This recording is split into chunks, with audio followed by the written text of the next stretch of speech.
Makeup. Oh, never mind. Good evening, Littleton. Welcome to the Select Board meeting, June 27th, 2022. We are going to begin tonight's meeting with an executive session scheduled to run from 5:30 to 6:30. Mr. Clerk, if you would please read the motion. I'll do that. Move the Select Board. This is not the motion to go into executive session. Move the Select Board vote to enter into executive session pursuant to Mass General Law, Chapter 30A, Section 21A6, to consider the purchase, exchange, lease, or value of real property if the chair declares that an open meeting may have a detrimental effect on the negotiating position of the public body. 12 Robinson Road and 37th Shattuck Street, and to convene in open session thereafter. Requires a roll call. I do declare, and can I have a second? Second. Motion made by Chuck, seconded by Cindy. Roll call vote. Ms. Napoli? Aye. Mr. Wilson? Aye. Mr. DeCoste? Aye. Mr. Rombacher? Aye. Chair is in favor. The motion passes 5-0. Thank you. We will return to open session scheduled to begin at 6:30. Thank you very much.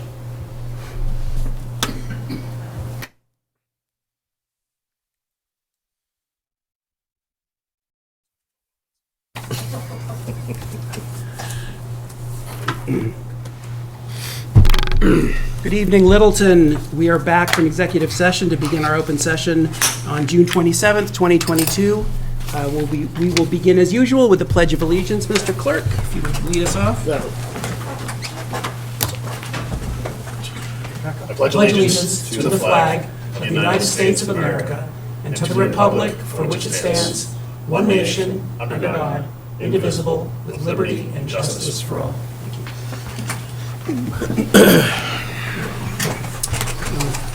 Go over the agenda briefly. We will begin with reading of the mail, department and board updates. We will have approving a contract for resurfacing from the DPW and adopting new federal awards policies into our selectmen's regulations. Close out the CARES Act funding certification. Execute a contract for human resources and payroll systems training, and accepting a donation from the Lowell 5 Bank. Following that, we will have public input. We will then move on to board appointments for Affordable Housing Trust, Agricultural Commission, Conservation Commission, Historical Commission, Littleton Community Television, Advisory Committee, Master Plan Implementation Committee, Personnel Advisory Committee, and Taxation Aid Committee. Then we will have an informational presentation on public input at select board meetings. Following that, select board discussions of next steps at Nagog Orchard, reviewing and approving our fiscal year 23 goals, and discussing select board assignments and creating board or committee liaisons. And then we will have the town administrator update, approving executive assistant to the TA at grade 9, step 5, global ratings, letters, and reports for Littleton from the S&P, review and discuss responses to the Orchard RFP and Land Use Planning Grant Program Award, $50,000. Thank you, Marin. Finally, we will approve the minutes of June 9th. The goal tonight is to beat our record of 18 minutes over from 2 weeks ago. I blame Chuck DeCoste for that delay, but we will see what happens tonight, as it's always an exciting time. And with that, I will pass it off to Mr. Ansaldi for our organization and mail. Thank you, Mr. Chair. First, I want to welcome, sitting in the second seat tonight is our Elder and Human Services Director, Liz Tritiak. And the reason why she's here is because your next board meeting, I'm actually on vacation, July 11th for that week. So in my absence, I selected Liz to help guide you on the 11th, and it's a pleasure to have the opportunity to appoint Liz to do that, because I think she's just a tremendous department head, and I have no doubt in her being able to help you that night. Thank you, Liz. Yeah, if I may, is this a punishment of some kind? Yes. It was punishment, yeah. Everybody else, she wasn't paying attention, and then everybody else took a step back, and It was either this or wear the sombrero for 5 days. yeah. So she's great like that. She's a good team player. A few things in your packet. We have the 88 Tour de Cure event on August 21st. That right now is sitting with the police chief. He's trying to coordinate with with Chief Connor on the event, so you'll probably have something back to you for just approval. They're going to be driving through some Littleton streets for that event. We're going to have traffic details for that, do you think? I'm sure the chief will work out some plan. What was the date on that? August It's August 20. Time, okay. Yeah, August 21st. The second thing is the Conservation Commission is having Weed Warrior training in Littleton, and that's going to be at the Brownswood in Littleton. The primary focus will be learning to identify and pull burning bush, but you will also be introduced to other common invasives on the property and how to manage them, like bittersweet, multiflora, rose, and barberry, on Saturday, July 16th at 9 a.m. to 11 a.m. And you can register on the link that's in the packet. I've done that training. I highly recommend people do it. Okay. Are you volunteering to be the Select Board's representative today? I'm already trained. The last thing, Mr. Chair, is just a programming from another Verizon. We tend to get them all the time. But I do want to say that a happy birthday to Hazel Plummer. She's 114 years old. It's Littleton, obviously Littleton's oldest resident, but what's really remarkable is she's actually the fifth oldest person living in the United States. And at 114, there's others that are in that same age. So she's fifth for the United States. With that, we actually have a citation that the board wants to make sure that we pass it on to Hazel. So, Mr. Chair, if you want to read that, and we can get everybody's signatures, and we can pass that on through EHS to Hazel's family. I remember my wife attended her 104th birthday a long time ago. Certificate of recognition, the Littleton Select Board recognizes Hazel Plummer. On behalf of the people of Littleton, the Select Board extends their very best wishes in honor of her 114th birthday on the 19th day of June, 2022. Littleton Select Board. Remarkable. Just get everybody's signature on that, pass that Absolutely. around, and we'll make sure that family receives that. Thank you. All right, and we will move on to department and board updates. Beginning with Department of Beginning Public with Works. Steve Yonley.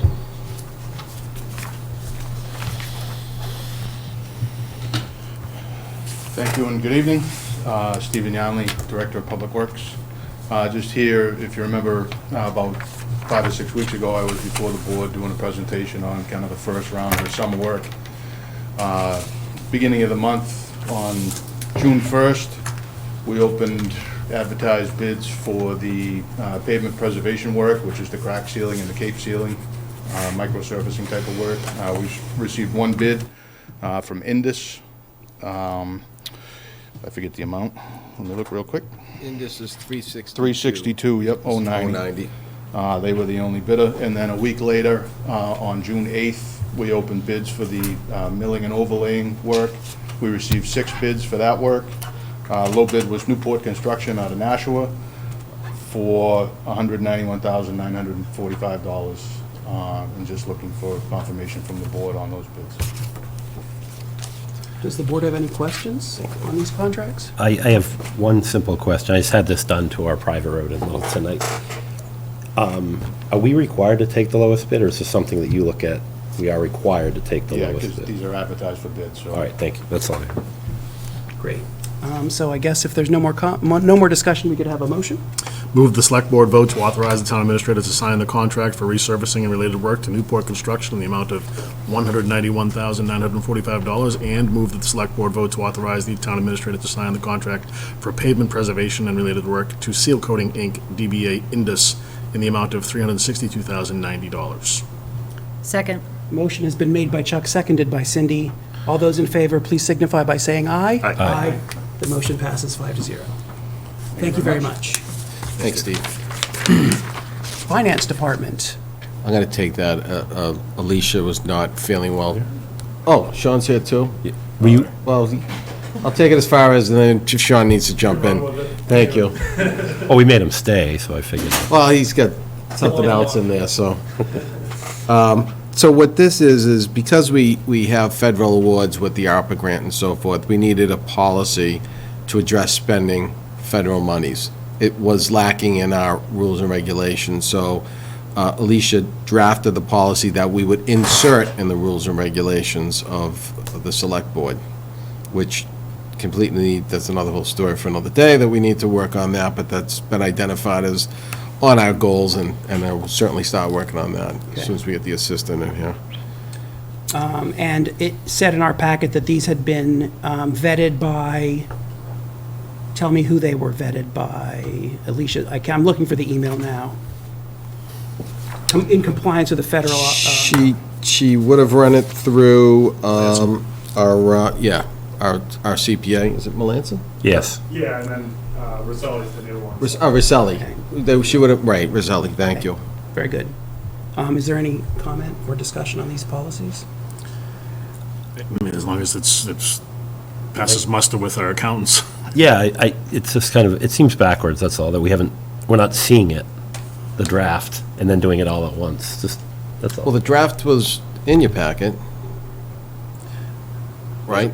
So it just wasn't incorporated into the rules and regulations. So what you'd be doing is approving that section, then we will incorporate it into the rules and regulations, and Is it in the packet? When was the draft was it in the packet? circulated? Oh, then that must have been that must have been missed. 'Cause it was- yeah. We got the 500-page policy. We have the existing select Get the board whole select policies, board the policy whole, all packet. of them. Oh, yeah, But we no, don't no, have no, this- that must have been not attached, but it was definitely a draft there. If you don't feel comfortable, we can just table this and bring it back on the 11th, but it was vetted, like Sean said, through Roselli and Clark. I mean, I think this speaks almost separate to actually seeing the document. We're Yeah. correct, we're adopting it, but I would say I'd still like to see the policy. Yeah, I agree. I mean, is the policy in the 400-page I know, I'm looking for it now to see. version that we got? Redlined and. I've read I it. think put it in here. is. So it was inserted. It probably was the, I'm Like page pulling it 187 up right or now. thereabouts. It starts, so the financial policy, section 2 starts at page 187, So let me- which is 235 Let in me the just stop packet. sharing this for a second. See where it got put in.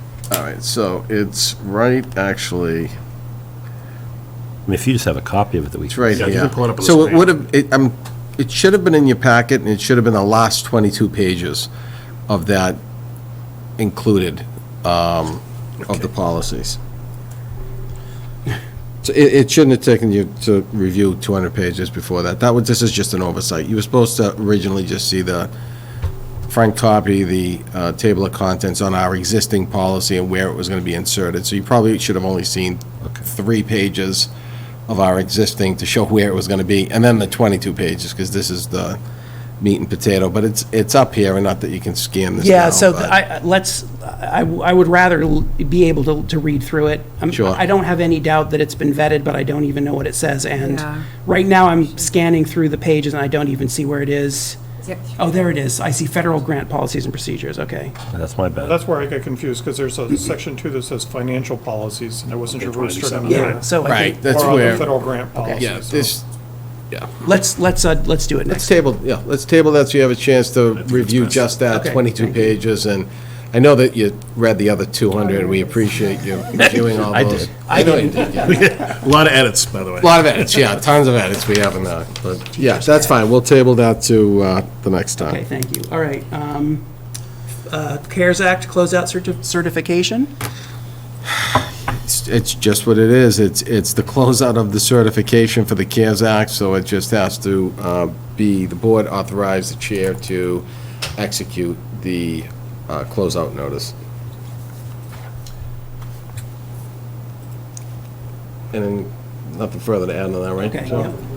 yeah. Any commentary from the I'm done. board? Would you, Sean, will we have to return any unspent or unpaid balance? It was a reimbursable, so it's not like we have funds that we didn't use. Okay, We so just we- didn't draw okay. down anything that we didn't request. Great. Any comments from the board? All right, I guess I'm ready for a motion. Move that the select board vote to authorize the select board chair to execute closeout certification of the Coronavirus Aid, Relief, and Economic Security Act, CVRF, grant. Second. Motion made by Chuck, seconded by Mark. All those in favor signify by saying aye. Aye. The motion passes 5-0. Thank you very much. All right. And now, finally, Sean's ready. Look at this. finally we get to talk to Sean. Thanks, Sean. Nice. All right. Oh, I'm Not sorry. talking about CARES, right? Yeah, no, we're beyond that one. All right, so for you tonight, we have a contract for Cliff Cook, who has, who I've talked to, and so has Michelle Vibert in HR, in terms of helping us out with our payroll systems and how we use Munis in terms of our HR functionality. So we've had a few one-off conversations with Cliff, and he's really a kind of a system guru, but really knows how to put us in the right spot on certain things. So with that, there's a few things that I think we need some more help with in terms of, really maximizing our systems, because, staff counts are what they are, so we have to get better at utilizing those. So between HR and more so the payroll functionality in Munis, I'd like to offer him a contract so that, anytime situations come up and we can be proactive about training, that we're available to use him at $50 an hour. So he's been helpful to me in the past, and same with Michelle, I know, Right. through the Affordable Care Act and some of those other things that, fly under the radar until you get wrong. So I think this is a smart use of funds and could kind of help bring us along system-wise to where I think we should be. So. Yeah, and some of the training that Munis offered when we originally got it was not the best. So this, I know, you spent a lot of money on it. No, I'm not even mad. It's just that we didn't know what we didn't know at that point. So True. they were trained, it was like drinking from a fire hose. True. So the people that were being tasked with using Munis didn't even know what they didn't know at that point. So I think having a subject matter expert, and I think this is a great rate. Yeah. To do this And they is weren't, fantastic. experts, our staff wasn't experts in Munis, where Sean has a background of working with Munis, and Michelle even does, and, so this is an opportunity to really, like you said, maximize, the program. Yeah, and then just to give kind of an example on that, like we were talking with him kind of at a high level of some of the things we do. He's, don't do that. And it's like, all right, well, that's how we have the manuals on all our core procedures, which is great, but then there's certain things where it's like, we made those like little adjustments, like, all right, well, that saves us 10 minutes. Now, it doesn't seem like much, but you run 26 payrolls a year, that adds up. So, anytime we can save and work towards something else would be huge. So, I think it's a good deal, and it's something that I'd like for the town to utilize on that. So. I think it's an excellent, investment, honestly. And if I may, where'd we find him? So actually, Alicia used to work with him in I saw Gloucester, and he's Yeah, still okay. he's still the payroll manager there. So Okay. off the cuff, I asked him, I was like, "How fast can you do payroll?" And he said, "An hour." I'm like, Okay. "It takes us a few days." Yeah, So it's- we're obviously doing something wrong. Yeah, I was like, all right, okay, that's. But I mean, there's a method to it, and it's a lot of it's utilizing systems and getting people set up properly so that we cut down on manual entries, which I'm sure will help with like an audit perspective too. So. And is this a training where everybody gets in a group in a one setting like this, or is it station to station? So it can be both. I mean, I've had kind of open-ended calls with him in the past, and then I've had specific ones. Okay. So not too much to Okay. A lot of the time, it becomes train the trainer. So Sean's pretty good in Munis, that if he just gets the information from Cliff, Sean can then Move it on. train those that he needs He to can run through the training. Kim. Yeah. No, and that's the thing, like, Munis has a lot of white noise in there, but some of the, modules in there, it's like if you click here, then it makes it a lot easier, but like sometimes you click there and then you're adding 100 hours of work to your next week, so you just have to know where to go on that stuff, so. All right, any other comments from the board? I think it's great that you found him and had the conversation with him and brought it forward. We'll pay him 3 hours to do payroll. Even if it only takes him one. An extra 2 hours. On money. I guess we're ready for a motion. Move the select board vote to execute the contract for consulting services with Clifford Cook of Munis Human Resources and Payroll Systems Training to be in effect from June 2022 through December 2022, not to exceed $9,900. Second. Motion made by Chuck, seconded by Cindy. All those in favor, please signify by saying aye. Aye. The motion carries 5-0. Thank you very much. And next we have acceptance of a donation from the Lowell 5 Bank. No, So you're stuck with me. Oh, I'm sorry. is that right? Yeah, that's, You're right. yeah, I'm Yep. right. Gary. So yeah, Lowell 5 has been a bank we've used for a few of our funds, like a debt exclusion, stabilization account. They've been really good to work with. Last year, they actually gave us an economic development gift too. So this year, it's $3,000 for public safety. So we definitely appreciate that. So the thought is to split it even between police and fire, and then anything that comes up, just to use that as sort of fund as things arise. So. Great. Any comments from the board? Do like an arm wrestling thing? Whoever wins the arm wrestling gets the $3,000. No, I think we should split it. I don't fine want, with that, too. I don't want any workers' comp claims from those guys. But I thank you, Lowell 5, for your generous donation. So Absolutely. I'm ready for a motion. The only thing I'll say is, Yeah. to talk to some of the members of the board, it would be nice from time to time to get just some feedback on what these things were used, Yeah. what the Oh, sure, grant yeah. was used for, that kind of thing. I know both Chief Bernard and Chief Wodzinski in the past have said, we got this grant and this is what we're using it for. So just, it's kind of nice to know what it's being It's a good point. used for. Move that the Select Board vote pursuant to Master General Law, Chapter 44, Section 53A, and per its policy on solicitation and acceptance of monetary and non-monetary gifts for public purpose, to accept a donation from Lowell 5 Bank in the amount of $3,000 to be used for public safety and to be split between the police and fire departments' gift accounts. Second. Motion made by Chuck, seconded by Cindy. All those in favor, please signify by saying aye. Aye. The motion passes 5-0. Thank you all. Thanks. Thanks, Thanks, Sean. Thanks, Sean. Sean. If I may, did- Yeah. Did we skip the grade 9? No, No, that's it's in the coming up. TA update. Yeah. Thank you.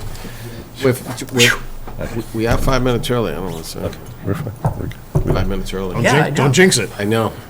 Public input? Is there anyone who would like to speak to the board from the public? If not, we'll move on to member updates, and I believe we'll start this week with Gary Wilson. Surprise! I didn't know we were rotating like that. I make it up as I go along. You know, I don't have a whole lot from the last, from our last meeting. I will say that I drive by the orchard pretty much daily, and I do stop by. I thank the workers that are out there. There's, I know, I saw we had Anthony shared the call with us from Just lovely. a resident that, yeah, the thought is fantastic. So, and I'll speak the same. It just, walking around and seeing everybody working and getting this presentable, I think it's nice to see the orchard back to somewhat of a, not an eyesore, I should Yeah. say. And ATA interviews, I don't know if you were going to bring that up at all. Last week, we did the ATA interviews, and we were pleasantly surprised with the amount of talent that applied to Littleton. So it was a very tough process, and I think Anthony's probably going to be making a decision pretty soon. So, Yeah, pretty soon. So, Not tonight, but pretty soon. right. I'm not putting any pressure on.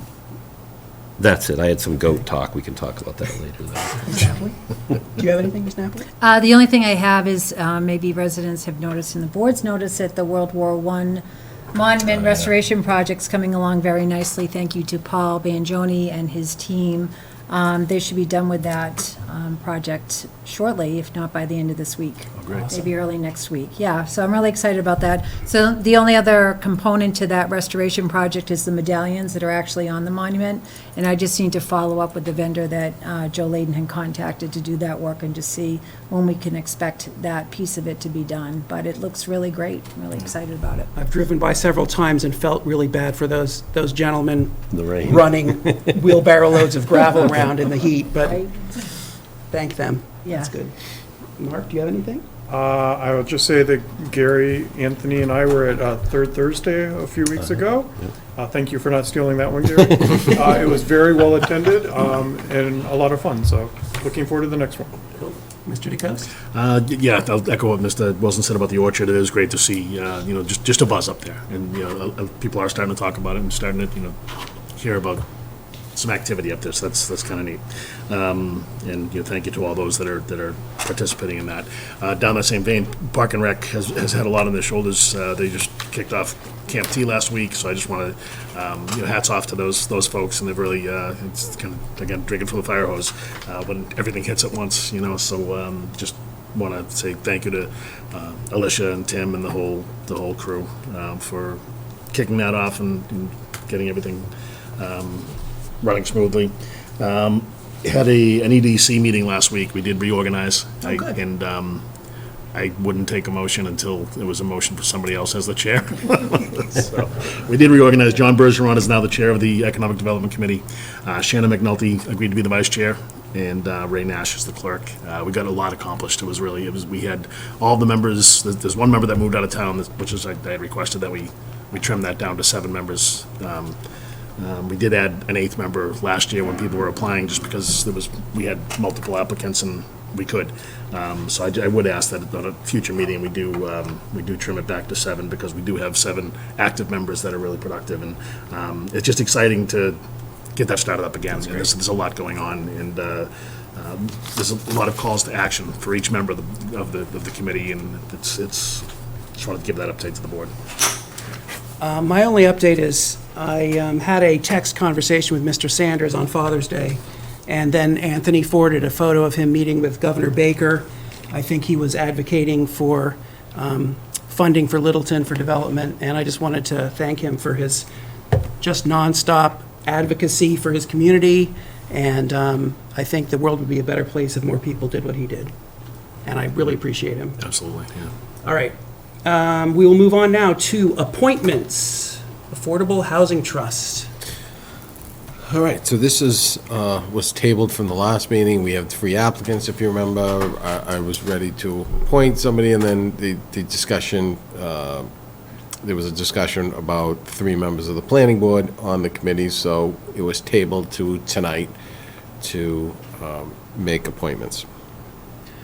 So, am I misremembering? I thought that there were 2 appointees and 1 citizen at large. I thought there were 3 appointees for 3 seats. There's 2 appointments at the select board to make tonight. There's Okay. 3 applicants, but there is the town administrator. Okay. And/or Okay.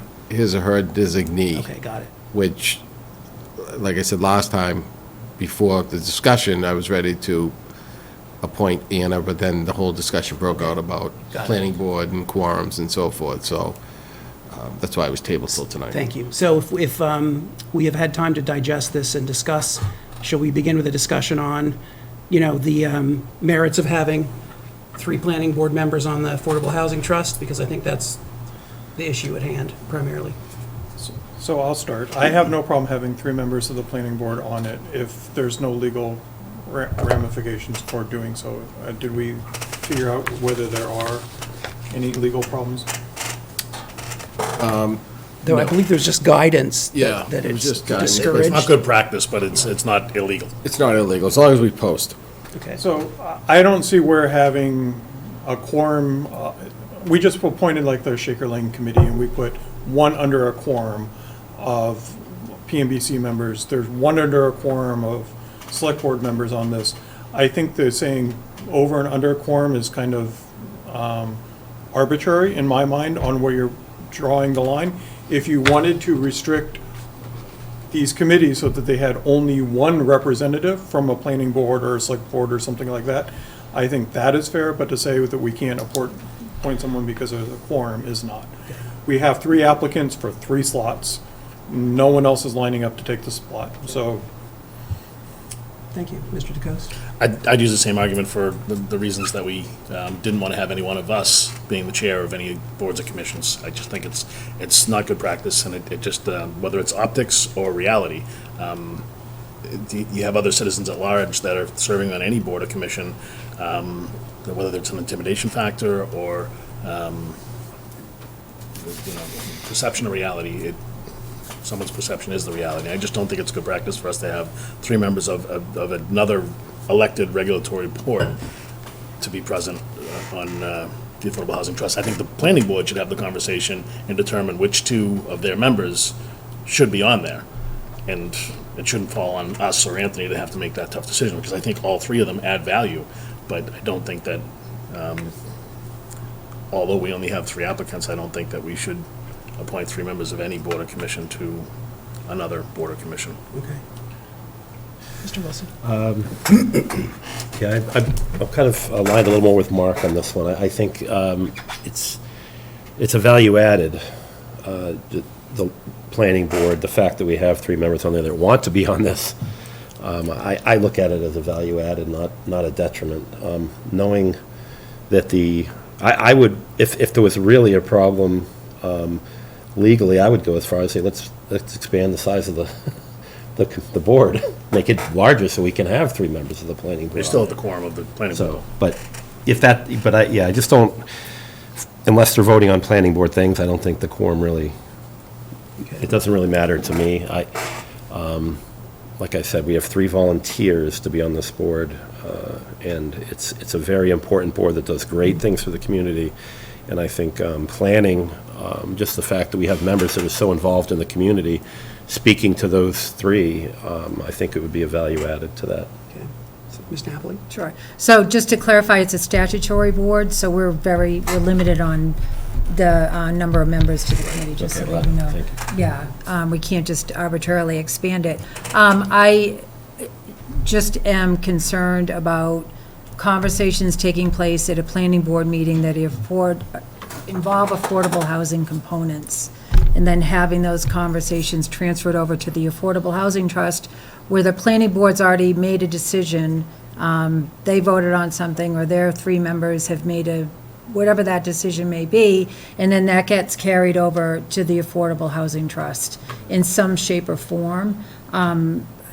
I saw some conversations take place at the planning board meeting where they've talked about the Affordable Housing Trust and things that, it was almost like it was an Affordable Housing Trust meeting, but it was at the planning board with what they were discussing, which bothered me, because there are lines there, that need to be defined, and I just really worry about crossover between the 2 boards, whether it be optically. I'm not really worried about it being legal ramifications, but I just don't think it's good practice in general. And I think, to Chuck's point, if the planning board, they need to figure out, who they want to have serve on that board, on the Affordable Housing Trust Board. And it has nothing to do with the members whatsoever. It just bothers me. I just don't think it should be, I don't think we should have a quorum of a planning board members that they're going to be voting on things that have to do with housing and affordable housing at planning board meetings, and then having that same ability of that same quorum present at the Affordable Housing Trust board. Are you good? You have something? I do, yeah. So in my opinion, I want to judge this on the merits of the applicants. I believe that both Anna and Bartlett would be excellent on the Affordable Housing Trust. The reason that we appoint people is that we, as a board, have the right to say no, and if we felt that there were applicants that we should not appoint because they were on the planning board, then I would vote against it. But in this case, I don't think that the fact that there's a quorum matters. I think that we are basically picking the best candidates for the board, and I would endorse appointing Bartlett and Anna, or however we want to work out the 3 of them. But I have no problem with those 3 people being on the Affordable Housing Trust. So, to comment on what Chuck and Cindy said, if we had a policy to limit memberships on other boards to 1 from a board, right? So saying there can only be 1 planning board member and 1 select board member on these things, then I agree with you that that's a reasonable policy. But to say, well, we can have 2 but not 3 is not, in my mind, a reasonable thing. If you want to limit it to 1 so that the planning board can't dominate it, that's one, or, so it's not like a pseudo planning board meeting, then that's one thing. But the difference between 2 and 3 in my mind is no worse. 3 isn't worse than having 2, right, if that's what we're going for. And And the planning board doesn't have a quorum of affordable housing members, right? I was just thinking So- about that, they don't. So they can't actually make a decision for the Affordable Housing Trust if they Right. colluded, for lack of a better word, anyway, so. So, So 2 members are our vote, and then 1 member is Anthony's appointee, correct? So I think we kick the appointment to Anthony, let him make that decision. well, we can do, we can appoint anyone we want. In my opinion, we Thanks, Jack. should. You're welcome. We should appoint 2, and Anthony should appoint the 3rd. I believe this list of 3 people for 3 slots is the right list, and I make mine first? I would, yeah, sure. Yeah, And that I makes would- you probably should. You really, you Yeah. probably should. That's not fair to you to, I believe he should. No, I think Don't we let put him him off the on hook the like hot that. seat. No, I don't care how we do it, as long as we Well, I do won't it. die on, that's fine. All right. So I guess I'll take a motion for 2 of these 3 to be appointed, and the 3rd one we will allow Anthony. I think we have a consensus, so Anthony, what are you most comfortable with? Do whatever you Who do you want. want your appointment to be? Annie Houston has came to me, Ended, okay. and, in hearing what you said, we only had 3 candidates. If we had another one, or if we didn't have, I may have went through a process and interviewed him, but there's one. Anna's fantastic. I think we'll be well-served on that board. I think we're well served with any of the members that Right. have come forward. And we've taken measures in the past to make sure we don't overload a board. To your point with the Shaker Lane, Right. we have taken those measures in the past.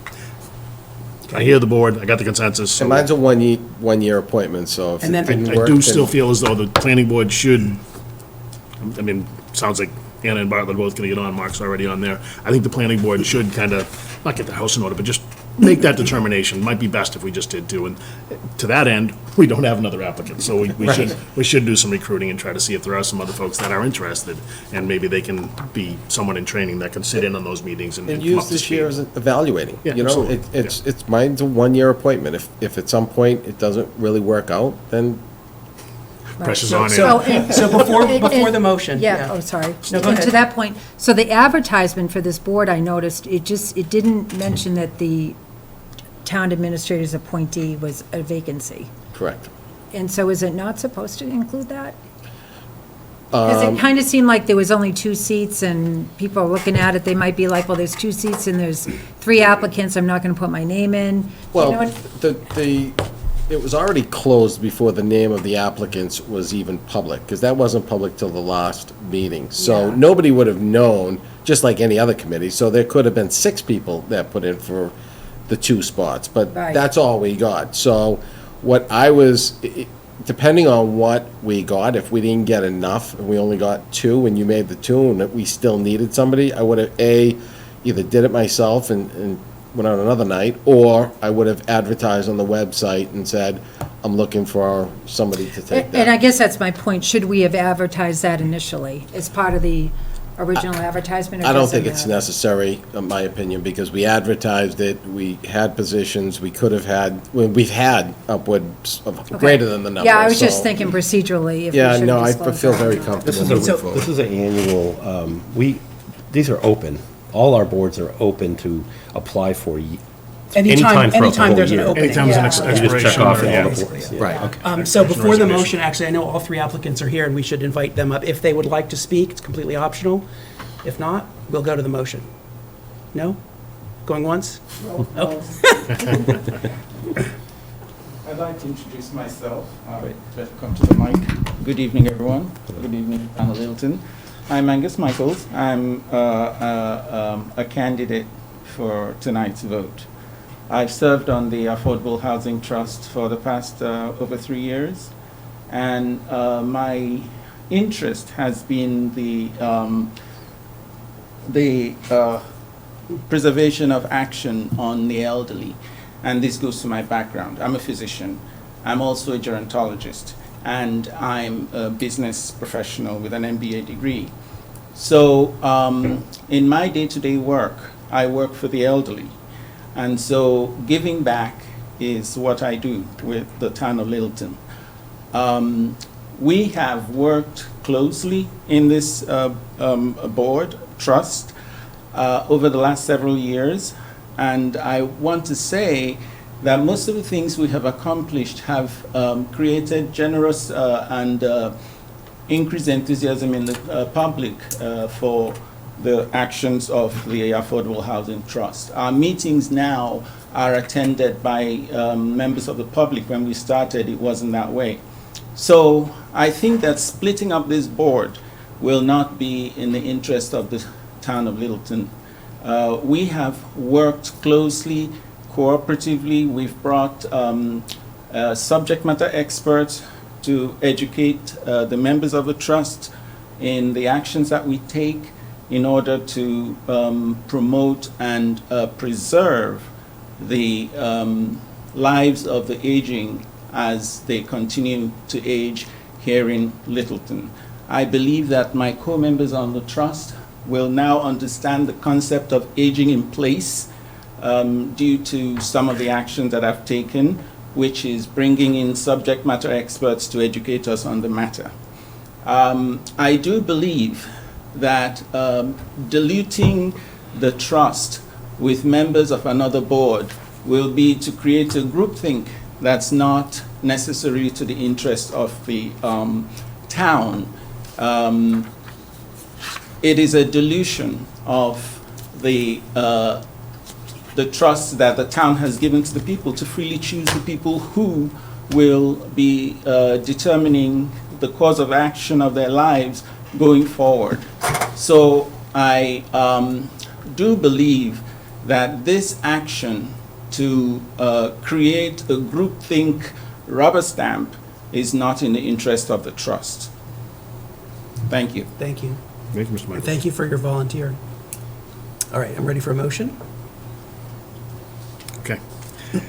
Move that the select board vote to appoint Angus Michaels of 61 Dahlia Drive and Bartlett Harvey of 32 Lake Warren Drive for three-year terms on the Affordable Housing Trust Fund Board of Trustees.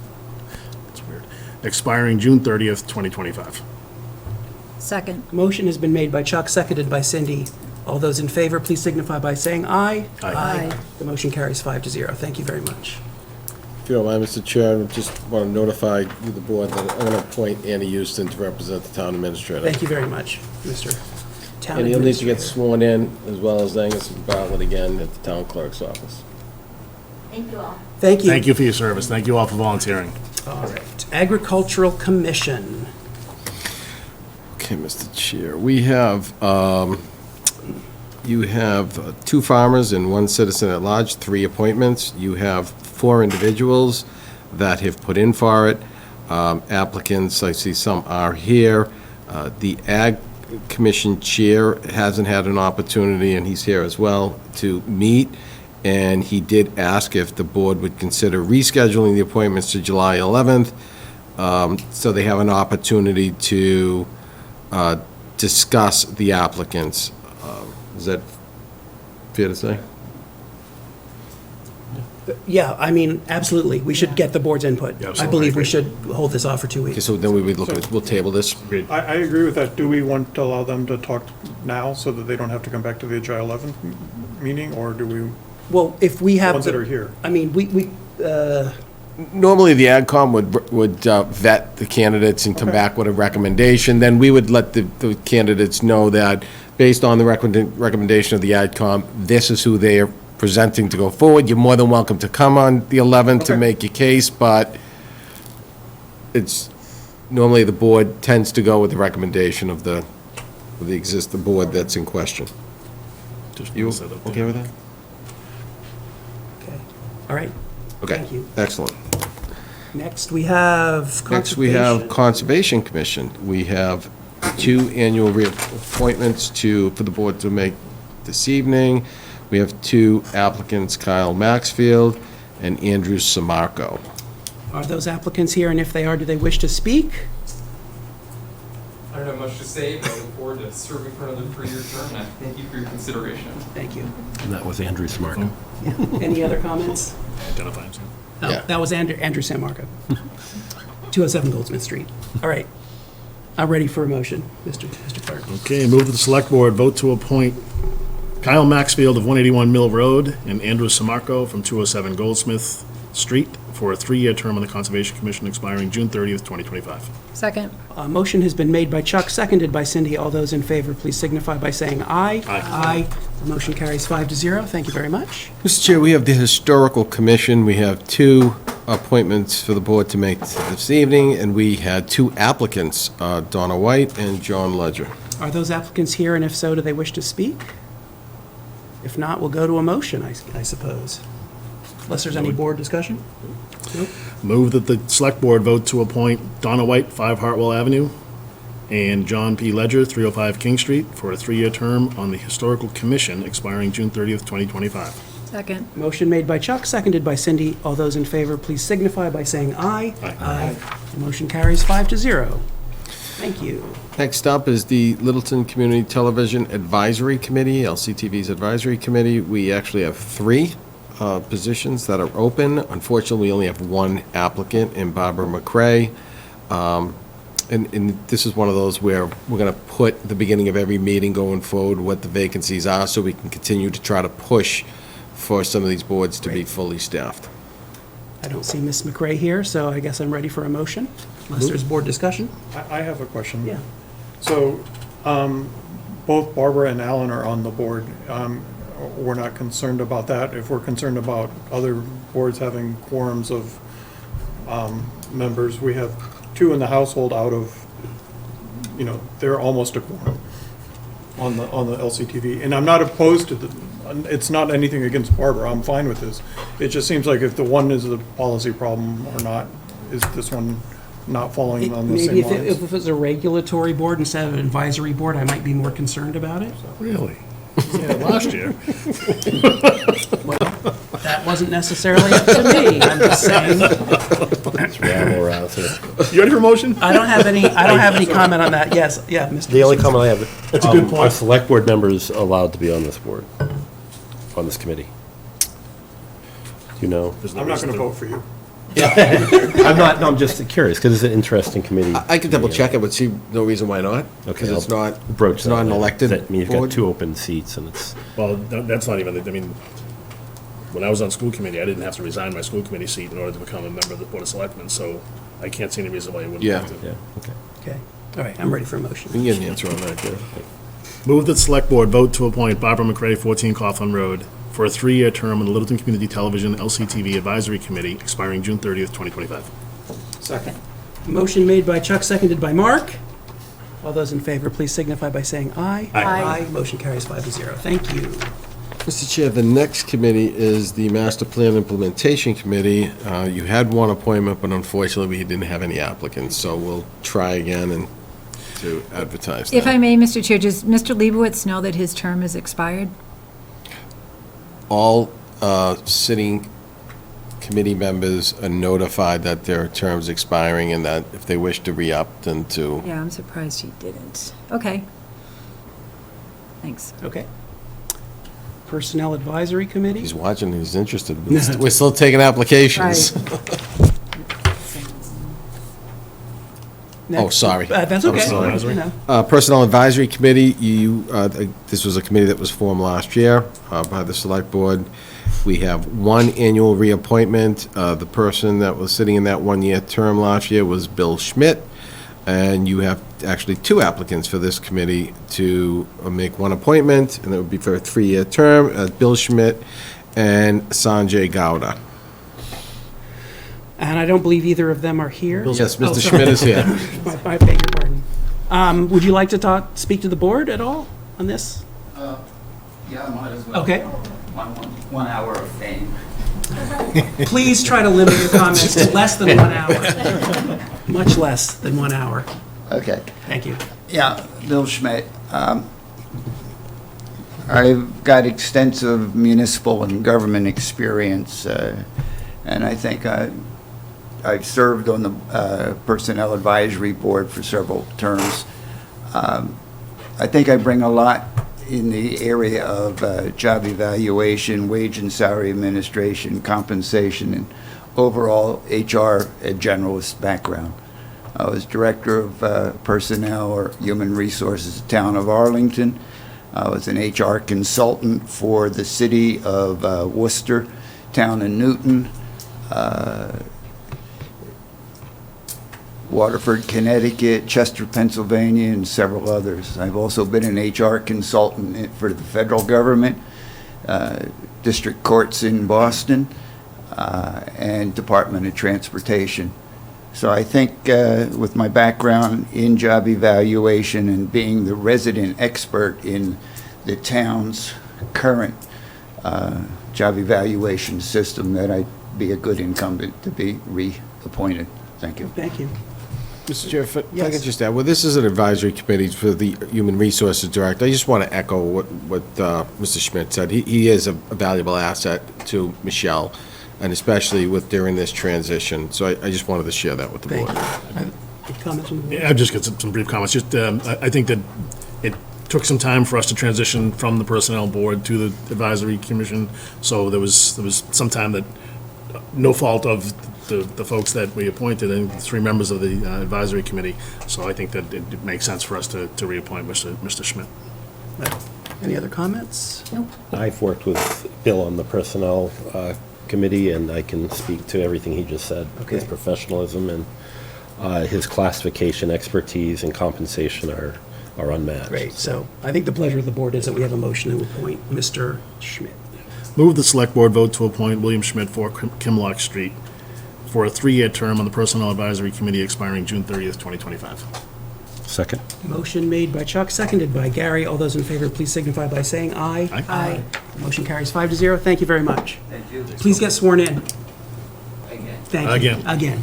And add a 0 into your pay at the end of the last digit. Another 0 for Another me, 0. too. You can add another 0 for yourself, all right? Thanks, Bill, for everything you do for us. We appreciate it. Next up, the good thing is with Mr. Gowder, who was left off that, is the only applicant right now for the Taxation Committee. We have one, the board has one appointment to make, and Sanjay Gowder is the applicant. Perfect. Any comments from the board? I'd like to see him, I would love to see him get involved. So yes, please, let's do a motion to Move appoint the him. Select Board vote to appoint Sanjay Gowda, 8 McIntosh Lane, for a 3-year term on the Taxation Aid Committee expiring June 30th, 2025. Second. Motion made by Chuck, seconded by Cindy. All those in favor, please signify by saying aye. Aye. Motion carries 5-0. Thank you very much. One comment on that, there's, in the packet, it says there's 2 vacancies, so there's still another one? Is that correct? I'd have to double check, but if there is another one, it will be listed for the next meeting, the advertisement, when we try to solicit more committee members. It does, they're right, it says there are 2 citizen at-large vacancies in the sheet from All the right, from yeah, the I website. just want to double check it, and I can do that one. If I might add, we did receive Mr. Greg Champney's official resignation from the Finance Committee, so that will be one of our appointments at our July 11th meeting as Great, well. thank you. So that gives us, I did speak with Diane, and that does give us enough time to open it again, even though I believe we do have one applicant, obviously, already, but following the rules, we'll have it be open, and then we can appoint on the 11th. Great, thank you. So we'll advertise that, Gary, on the She's aware. website, Yeah. starting tomorrow, because I just got that email today. I think these glasses are great. Thank you. I got that email today, so yeah. So next, informational presentation on public input at select board meetings. Ms. Mayo, would you like to join us at the podium? Welcome. Hello. So, Kim, will you just tell me to advance the slide, and I'll click it for you, okay? Mic check. Thank you. I'm Kim Mayo, and tonight I'm here to share the work of the ACLU of Massachusetts regarding some of Littleton's boards to inform citizens and new selectmen and reiterate the need to change behavior and policy. I also hope to encourage more public participation in Littleton government. The ACLU, next slide. Sorry. Thank you. The ACLU defends the civil liberties of people of all backgrounds and political persuasions. Thank you, ACLU of Massachusetts, for standing up to bullying and free speech restriction in Littleton. You are awesome. Nextdoor.com is a regional social media platform where I publish citizen journalism pieces sometimes. Citizens can express ideas without harassment from those in power. The audience is Littleton and many surrounding towns, including regional leaders I've interacted with. LCTV provides transparency into our local government and helps hold officials accountable. This is critically important with the absence of a local paper like our Independent and not much regional newspaper coverage. I've also posted video clips of our Jerry Springer-like planning board meetings from LCTV to a broad regional audience. What an asset to our community LCTV is. And lastly, it's refreshing to have a chair who is an advocate for free speech. Thank you, Chairman Nordhaus, for the opportunity to speak. I do not represent the ACLU of Massachusetts. They are aware and supportive of tonight's presentation. First Amendment free speech. Federal, state, and local officials are subject to the dictates of the First Amendment. It's not a right for people you agree with, it's a right for everyone. The First Amendment, in simple terms, guarantees freedoms concerning religion, expression, and assembly. We're in the United States, not Saudi Arabia or China, and this is fundamental. And it's also unpatriotic to disregard our First Amendment. What brings us here today is the First Amendment zealously protects people's freedoms to criticize public officials. It's a cornerstone of our democracy. Why did Ruth Borkin, the senior and managing attorney of the ACLU of Massachusetts, send emails to Littleton Town Council and Select Board? Well, because we've got a problem. A powerful giant has been awoken. There have been multiple problematic incidents involving several board members. Ms. Ruth and her team are a big deal and would not have gotten involved if it wasn't pretty bad. Just like well-documented tremendous town staff turnover in Littleton, there's a recent history of some board members trying to restrain the civil rights and bully citizens they do not agree with or like. The ACLU has also uncovered some problematic policy I'll describe.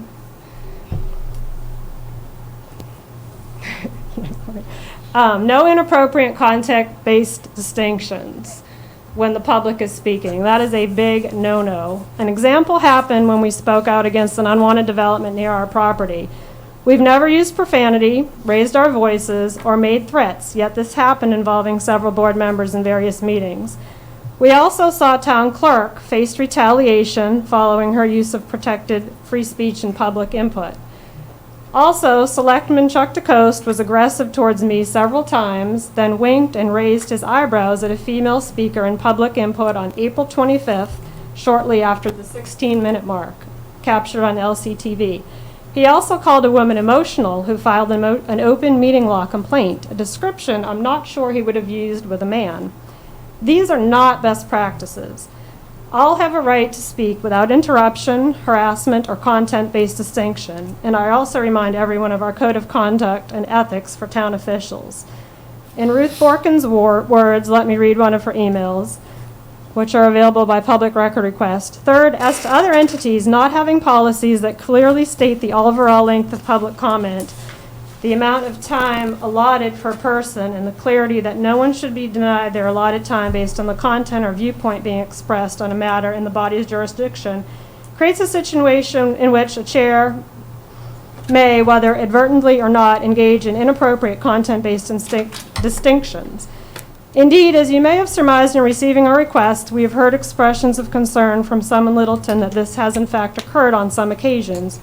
We have reviewed recordings of the meetings that suggest this may be the case. Spalding versus the Natick School Board. The misbehavior I described can open Littleton to litigation as well as embarrassment, which I'm concerned with. The ACLU of Mass, together with Todd and Weld, filed a lawsuit on behalf of two mothers of former Natick students. The moms were shut down while expressing concerns about the Natick public schools during public input.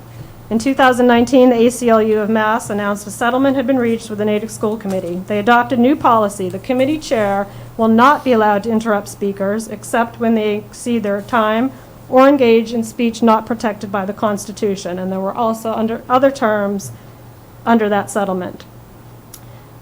Policy changes. I will read. Oh, sorry. One more, please. No, take it. We're good, thanks. policy changes, I will read Ruth's comments regarding planning board. It might also be a good policy to develop, setting the total length of time for public comment at or before the beginning of each meeting and before it is necessarily known who wishes to speak. About what? Which will then be allotted in 3-minute increments to those who wish to speak. Allowing a chair to adjust the overall length of time later in the proceedings can open the town to allegations of making adjustments based on the content of someone's anticipated or actual message. And yes, that did happen. People were lined up on Zoom. They knew we were all against Station Village, and we waited hours to basically be told, hurry up, you've got a few minutes. The ACLU also states, second, again, as to the planning board guidelines, we want to point out that the stated requirement for members to respect board members and each other is problematic, in that it can be applied to allow the chair to cut off those who express criticism of members of the board or others, which is not consistent with free speech principles.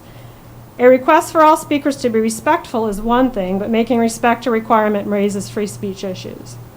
And finally, continue or restate the Zoom option.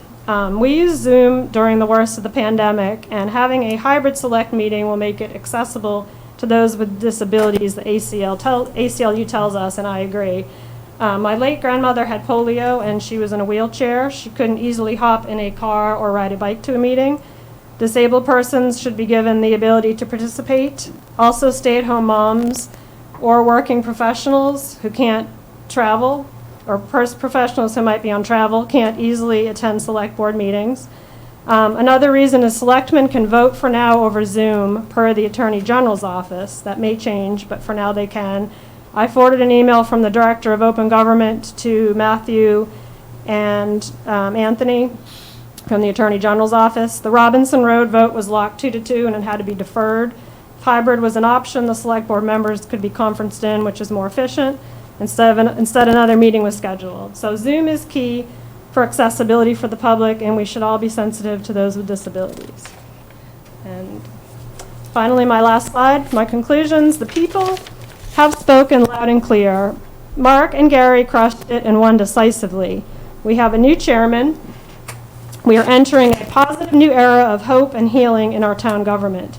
Cronyism, shady dealings, and free speech restriction will not be tolerated. We are now being monitored under the watchful eye of the ACLU and other powerful groups. Let's get this right and implement the ACLU roadmap to avoid further issues. Thank you, Littleton, and thank you, ACLU. I am very grateful. Thank you very much. I would like to follow up with you on some more details on your policy recommendations. Probably not tonight, but after I've had time to digest them. But thank you for bringing them up. Thank you for the opportunity to speak. That sounds good. Does anyone want to comment on that from the board? Just thank you for your presentation. You can ask Thank you. Okay. for address. What's that? Oh. No, I don't. She was not, this was not public input. She was on the agenda, so. Everybody else has to give their address. So if that's it, we'll move on, I guess, to, Oh, sorry. oh, that's okay. Discussion about next steps for Nagog Orchard. So we're not doing that. I'm sorry, what? We're not going to ask for Ms. Mayo's address. No, I don't know. We've had that conversation before. It's just We have not to- been productive, you know, Everybody She's gonna that's s- applying for positions had to give their address. making the call.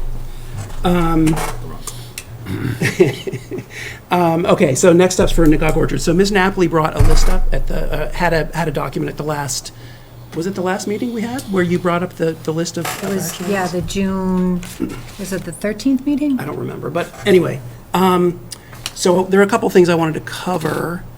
One is how excellent it is to see the work that's being done there, first of all. It's clear that people are noticing from the voicemails we get and the people commenting on the orchard. I mean, I had someone come up to me in public and mention it as well, so that's been really wonderful. Yeah, and just to continue on with that, Matthew, they're doing a good job with the equipment that we have. You know, in other words, Tim was mentioning to me today that it really would be helpful if we had a 0-point turn mower that goes around the trees, because the tractor that we got does a great job going through the big open spaces. So that piece of equipment is $3,000. I said I'd bring it up here today, and that just makes it less, it makes it to get in between the trees, right? To do a figure eight and kind of hit a couple with, instead of having a kid with a weed whacker, because we don't have the staff. We're tapping some of those folks are from the beach that helped him out, so we may not have that full group up there. So that might make things go quickly. And the other thing that we investigated, because we got an email about goats eating poison ivy, and if you look, those walls are covered, so we wanted to have them come down to kind of look at it and evaluate it and see what they thought about possibly doing that at the orchard. We did find out it would take quite a long time to do all the walls, because the goats can only eat for 5 or 6 hours at a time. So certainly we have a lot more than 5 or 6 hours worth of poison ivy and invasives that are growing on the walls. So we did receive some feedback from Amy Taylor-Lewis, which great points that brought up. So I don't know if that's something that the board wants to continue on with. I'll just kind of table that for now and kind of concentrate on the mowings, and that's fine too. But that's our update with the orchard there.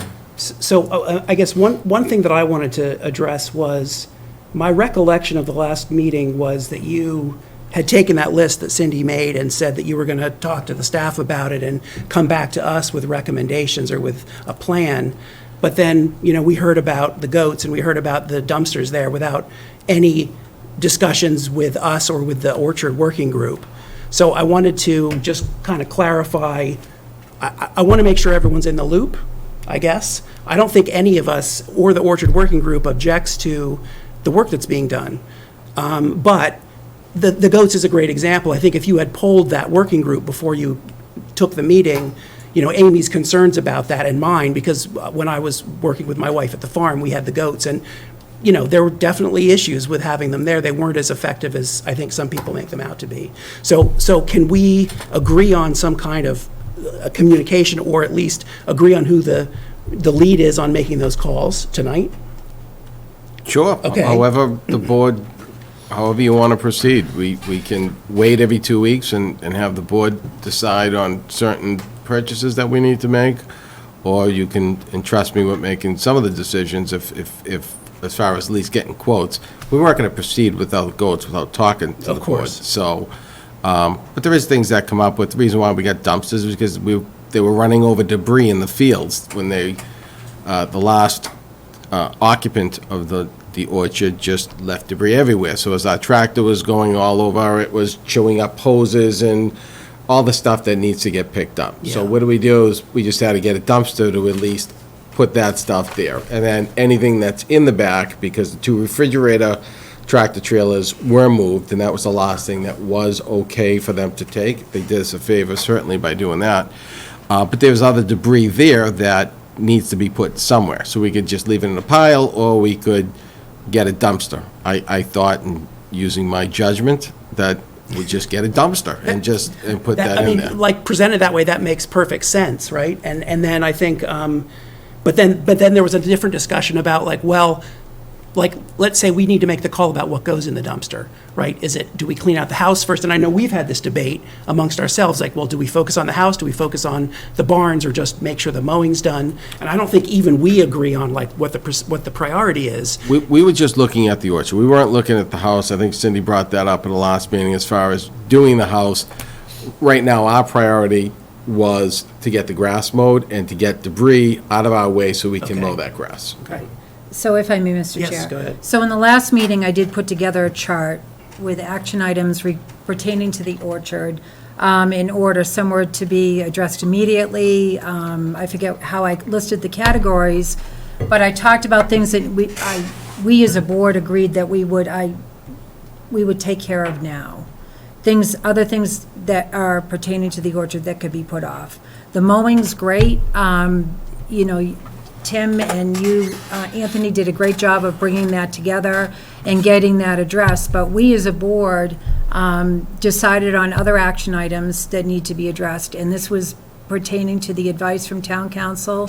The orchard working group's been working on the orchard for, I don't know, since March. We've had a lot of discussions with town council about a path forward in anticipation of having a new lessee for the orchard. And one of the things that she had mentioned and that I had discussed with the board at our meeting on June 13th was that we need to take care of the house. We need to get the debris out of the house, and we need to get an electrical inspector in there. We need to get a plumbing inspector in there so that they can assess those systems to see if they're in working condition and what work needs to be done with those utilities in anticipation of somebody occupying that space. We had a discussion about that at our meeting on the 13th. Anthony, you said that you were going to take my chart, my list, and go talk to town employees and figure out a path forward and then come back to the board with that. The board didn't receive any follow-up about that, but dumpsters were procured for the outside area, which I understand now there was a need there because of incidents with the mowing, debris and whatnot. But there's been no action taken on what we discussed about moving forward with respect to the house. So I'd like to move forward with that. Okay, can I just jump in for a second? So the last vote the board took was to mow, and that's exactly what we're doing. You may have discussed as a board some of the other items, and I said that I would investigate it, and I just haven't had an opportunity to investigate all those. So the last vote I have is to mow the field, and that's what we're doing. I don't remember having any vote, unless I missed it, that said clean out the house. So that's another issue. We didn't vote, so do we need to vote on these things to get things So moving forward? in fairness to Anthony, I think we also said that taking care of the field was more important than taking care of that was the top priority over the house. We wanted to make sure that the house wasn't falling apart, and I agree we should get the inspectors in there, but I don't know that we felt that should be cleaned out immediately. We did. Right. Actually, I rewatched the meeting. We did decide that. I watched the meeting, and that was our discussion, and I don't understand why we can't mow the grass outside and then also still move forward with the house at the same time. I don't know why it has to be an either or. And to Anthony's point, if we need to take motion, make a motion on discussions that we have, that's fine. The Orchard Working Group has spent a lot of time on this whole project, so to speak, and it's not to diminish any work that's been done with respect to the mowing and things like that, but we still need to move forward with what we decide on, and we did decide on that on the 13th. You can watch the meeting and watch the discussion, and I don't mean to get defensive. I don't want to make anybody else defensive, and I don't want this to turn into an argument. All I want to do is figure out how, if we have a discussion as a board about something to do to move forward, that we can actually just move forward instead of having to revisit it. Because at this point, do I need to bring the chart back? Do we need to vote on the chart? Like, how do we just get these things taken care of is all I want to know. Because I don't want to spend time working on something and then having it just go by the wayside. It wasn't my understanding that all that stuff was gonna happen between the last meeting and now. It was my understanding that we were focusing on the fruit-bearing trees, and we needed to take care of getting the fields mowed, for any number of reasons. Not just because we want it to look nice, but you get all kinds of critters. We never that- talked about fruit-bearing trees at our last We meeting. talked about taking care of the fields, mowing the grass, getting rid of all We the talked about brush. that a while ago. So this is going to be my next question. We have a working group, Right. right? So we have a working group and we have 2 board members. It's like, how do we want to dissolve the working group? Do we want to take into consideration the work that the working group's done and the knowledge that we've gained and the recommendations that we're bringing forward? Or, instead of stepping on each other's toes, we might have talked about, we never talked about the fruit trees. We never talked about bringing The goats in. number one priority of the orchard is to make the orchard viable again. The asset is the trees. So yeah, it is our priority to get the grass cut. It was our priority to get them trimmed. We got them pruned, rather. Chuck, I know that, and that was all done through the working group. That was Understood, the working group's understood, priority. but we need, our focus Just needs to to be clarify, I know- on the outside stuff right now. We are focusing on the outside stuff, but we need to get the house in order. I don't think we do right now. I don't think that is a priority. And if we do need to bring it to a vote. So that's- you know what? Let's do this. Let's bring Jenny Marilyn, so Jenny can have a discussion with the board, because you're not taking what I'm telling you into consideration based on the work that the working group's done. You don't think it's a priority. Town council thinks it's a priority. She told us it was. The working group's been working on this for months. So The select board's been working on this for years. Well, And I've been- no, actually, I don't think that's a fair representation. The select board has been ignoring the orchard for years, and then in the last 2 years, we sprang into action when things fell apart. We have not been investigating goats, we have not been, there were no subject matter experts on this board about orchardists. I've spent the last 2 years, up until when the working group was put into place, doing a lot of work for the orchard and for the town. Well, then, I'm sorry if I misrepresented, but nevertheless, we have a working group with people who are knowledgeable and invested, who have the time to spend on making calls like this. And I don't understand why we're not listening to them, or at least deferring to their judgment. It's just we have to prioritize, and right now the priority is, we don't have the manpower or the staff to do. to rent 2 Everything that's on that dumpsters and list. to throw some mattresses But in them? actually, Who's gonna throw them, Can Cindy? can I ask the building commissioner to discuss, because Well, he may. we he may had have- town employees that he- volunteered. He may have some opinions on the inspectors. Mr. Mullen, would you like to discuss? Thank you, Mr. Chair. Ben Mullen, Building Commissioner. They can Town really of inspect Littleton. this. Thank you for letting me speak. First of all, I want to pay compliment to Tim and the work that he's been doing up there on the behalf of the town, cleaning the place up, getting it mowed and everything else. When Joe Layden left, he was the point of contact for the working group, and he was doing a great job. At his going away party, I was the de facto appointee for the working group. It's been an honor to do it, but I know that Tim is up there a lot more than I can be up there. We're happy to support him. I was just going to ask that we could move the appointment to Tim, who's doing a great job up there. We're happy to support him from the inspectional side. We're happy to go up and do the inspections on the barn and on the property and stuff, but we wanted to make sure that Tim was the point of contact. We want to try to centralize it, because right now, I think messages are getting crossed on who's going to do what, and just make sure that we have one point of contact on the staff side to work up there at the orchard, and then we're happy to support whatever direction the board wants to go in. So, and I think that Thank you as well, because you have done a lot of work. You're selling yourself short, you'd be a little too humble, but thank you as well, because you have done a great deal of work as well. And as far as the inspections, I think that is a priority. I think we do need to make sure that the electrical and the plumbing are in good working order, because it is an asset. Though the houses, we bought those as well, but I do still feel as though the fields are our priority. I don't know why we can't do both. Yeah. Why can't we mow the can't get enough fields people to and? mow. if I may, Why Mr. Chair. can't we do Yes, please, both? Mr. I would say that we can do both, and Is in it doing either both, or? I would think that we could, with coordination, I would just ask that if we let Tim spearhead it, he can coordinate the dumpsters for both the fields and the houses. He can also coordinate the inspections through my offices, in support from Department of Public Works, the Highway Department, or Park and Rec, or the Parks Working Group. We can all get together. We're happy to do it. Just might take a little time. Tim, right now, they've done a lot of the work up there with 2 brush mowers, hand brush mowers, which, we have a couple of AdCom members that could probably speak to how much work that is to do by hand. It's kind of crazy, but they've been doing it, and they're doing a yeoman's work up there. And I think that we can attack the other stuff. We just have to get through all the fields once with the cutting, because they were also picking up the sticks, which was... It was great to trim the trees, but it left a tremendous mess. And we can't just drive over those, so they're picking those up, putting them in a pile so we can mulch. It's just, we don't have the staff to do simultaneously two things. Unless we have another group of people that not aware of, but we had all we could, but to get what we have up there working right now. And in fact, we're pulling from Park and Rec beach staff to help support us. So we really don't have people to do this. And our DPW is busy doing pavement work and supporting that during their season. So, I will say, obviously everyone's working hard and invested in it, and I appreciate it.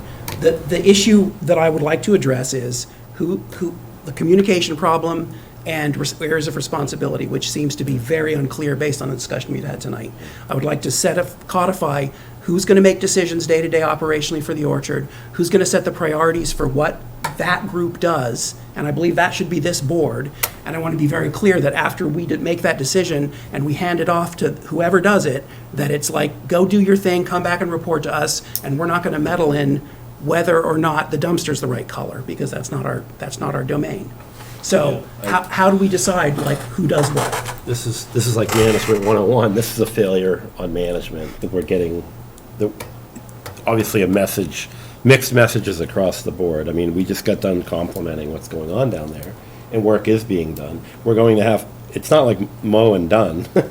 That field's going to have to be mowed how many more times this year? I mean, It's going to be continuous. so we have to, trying to have a board oversee it that meets every 2 weeks is very dangerous, and I don't know if it's going to be an effective way to manage the day-to-day that I see when I just drive by and stop in. These guys are doing a million things, and it's, ideas are being thought of and on the go.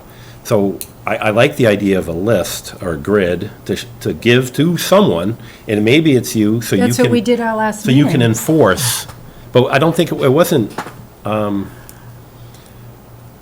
mean, you recall it because you went back and watched the film. I don't recall it. I recalled, God, we got to get that field I cut. gave It it- looks horrible. I honestly, No, I believe you, I made believe a me. chart, I gave it to everybody, Yeah. it had priorities.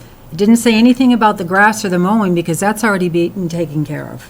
Yeah, but it's I'm sorry, huge but project. there's a lot more to do there than just mow the grass yeah. and everything like And that, no so. one is arguing that we can get building inspectors in there to determine what we need Well, to it would do be to nice if the house. house is clean, and we got all the junk out of Well, would there. it be nice, or is that a priority? I guess that's, I think, part of what. There's a lot, That is, well, that you is know, part of what we're well, arguing about. and here. honestly, guys, I don't mean to be this way, but I wanted the whole board to take a visit to the orchard together months ago, and it never happened. Yeah.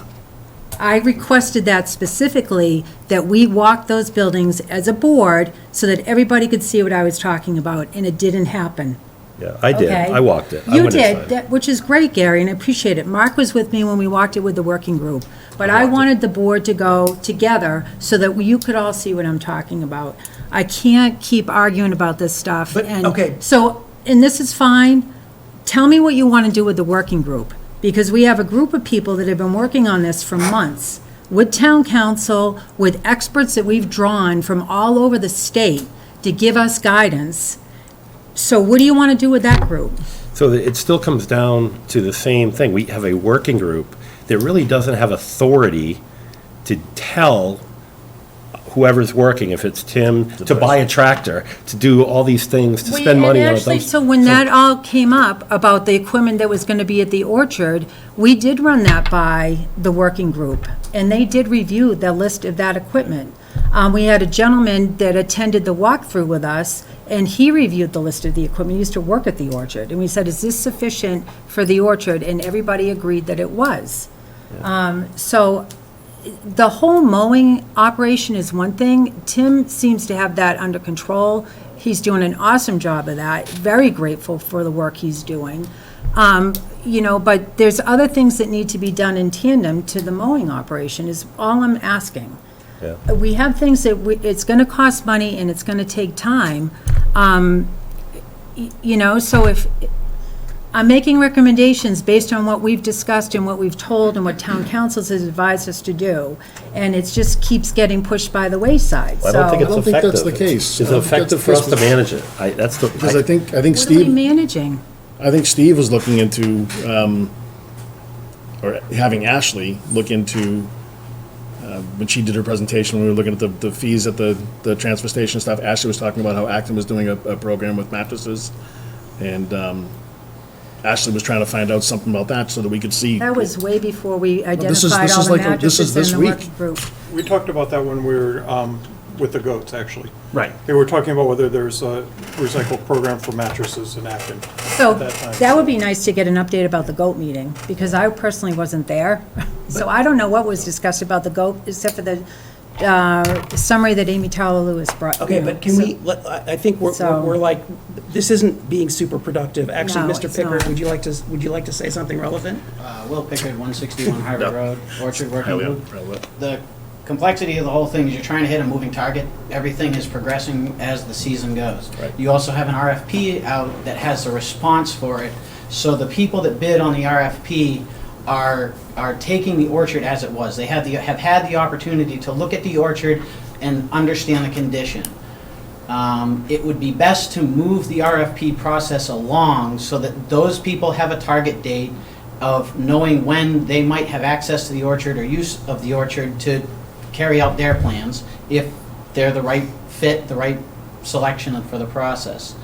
To me, it would make most sense to have, if you have Tim up there from the highway department, who's your boots on the ground, and he can explain what's going on, what needs to be done, and perhaps conversing with our chair of the working group, who can bring that information back to this group, where if you need to make a decision on finances or procurement, what have you, then this group can do that with care, custody, and control of the orchard. That's all I have to say on that. And a great example of the decision to be made, oh, yeah, go ahead. During the walkthrough, there was 3 things that were identified as needed repairs. Tiles, I think, up on the 3rd floor, a roof repair, and some mold mitigation in the house. This whole thing is kind of an orchard experience for the community, this board, the working group. One of the requirements of that is that that's going to have to be a, it's escaping me, prevailing wage repair.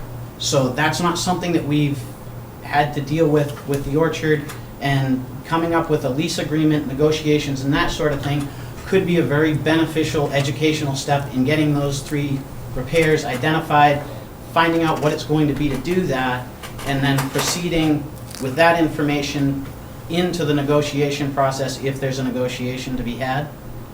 Okay, thanks. Also, the inspections and other relevant information would go along with that. Because of the prevailing wage, it's going to add a different layer of complexity to managing that orchard and negotiating if there's a negotiation to be had. Thank you. A good example of the decisions we need to make is one about cleaning out the house. So, you say, well, town council states that it's important, but again, obviously the inspections need to be done. Does the house need to be cleaned out before the lease comes in?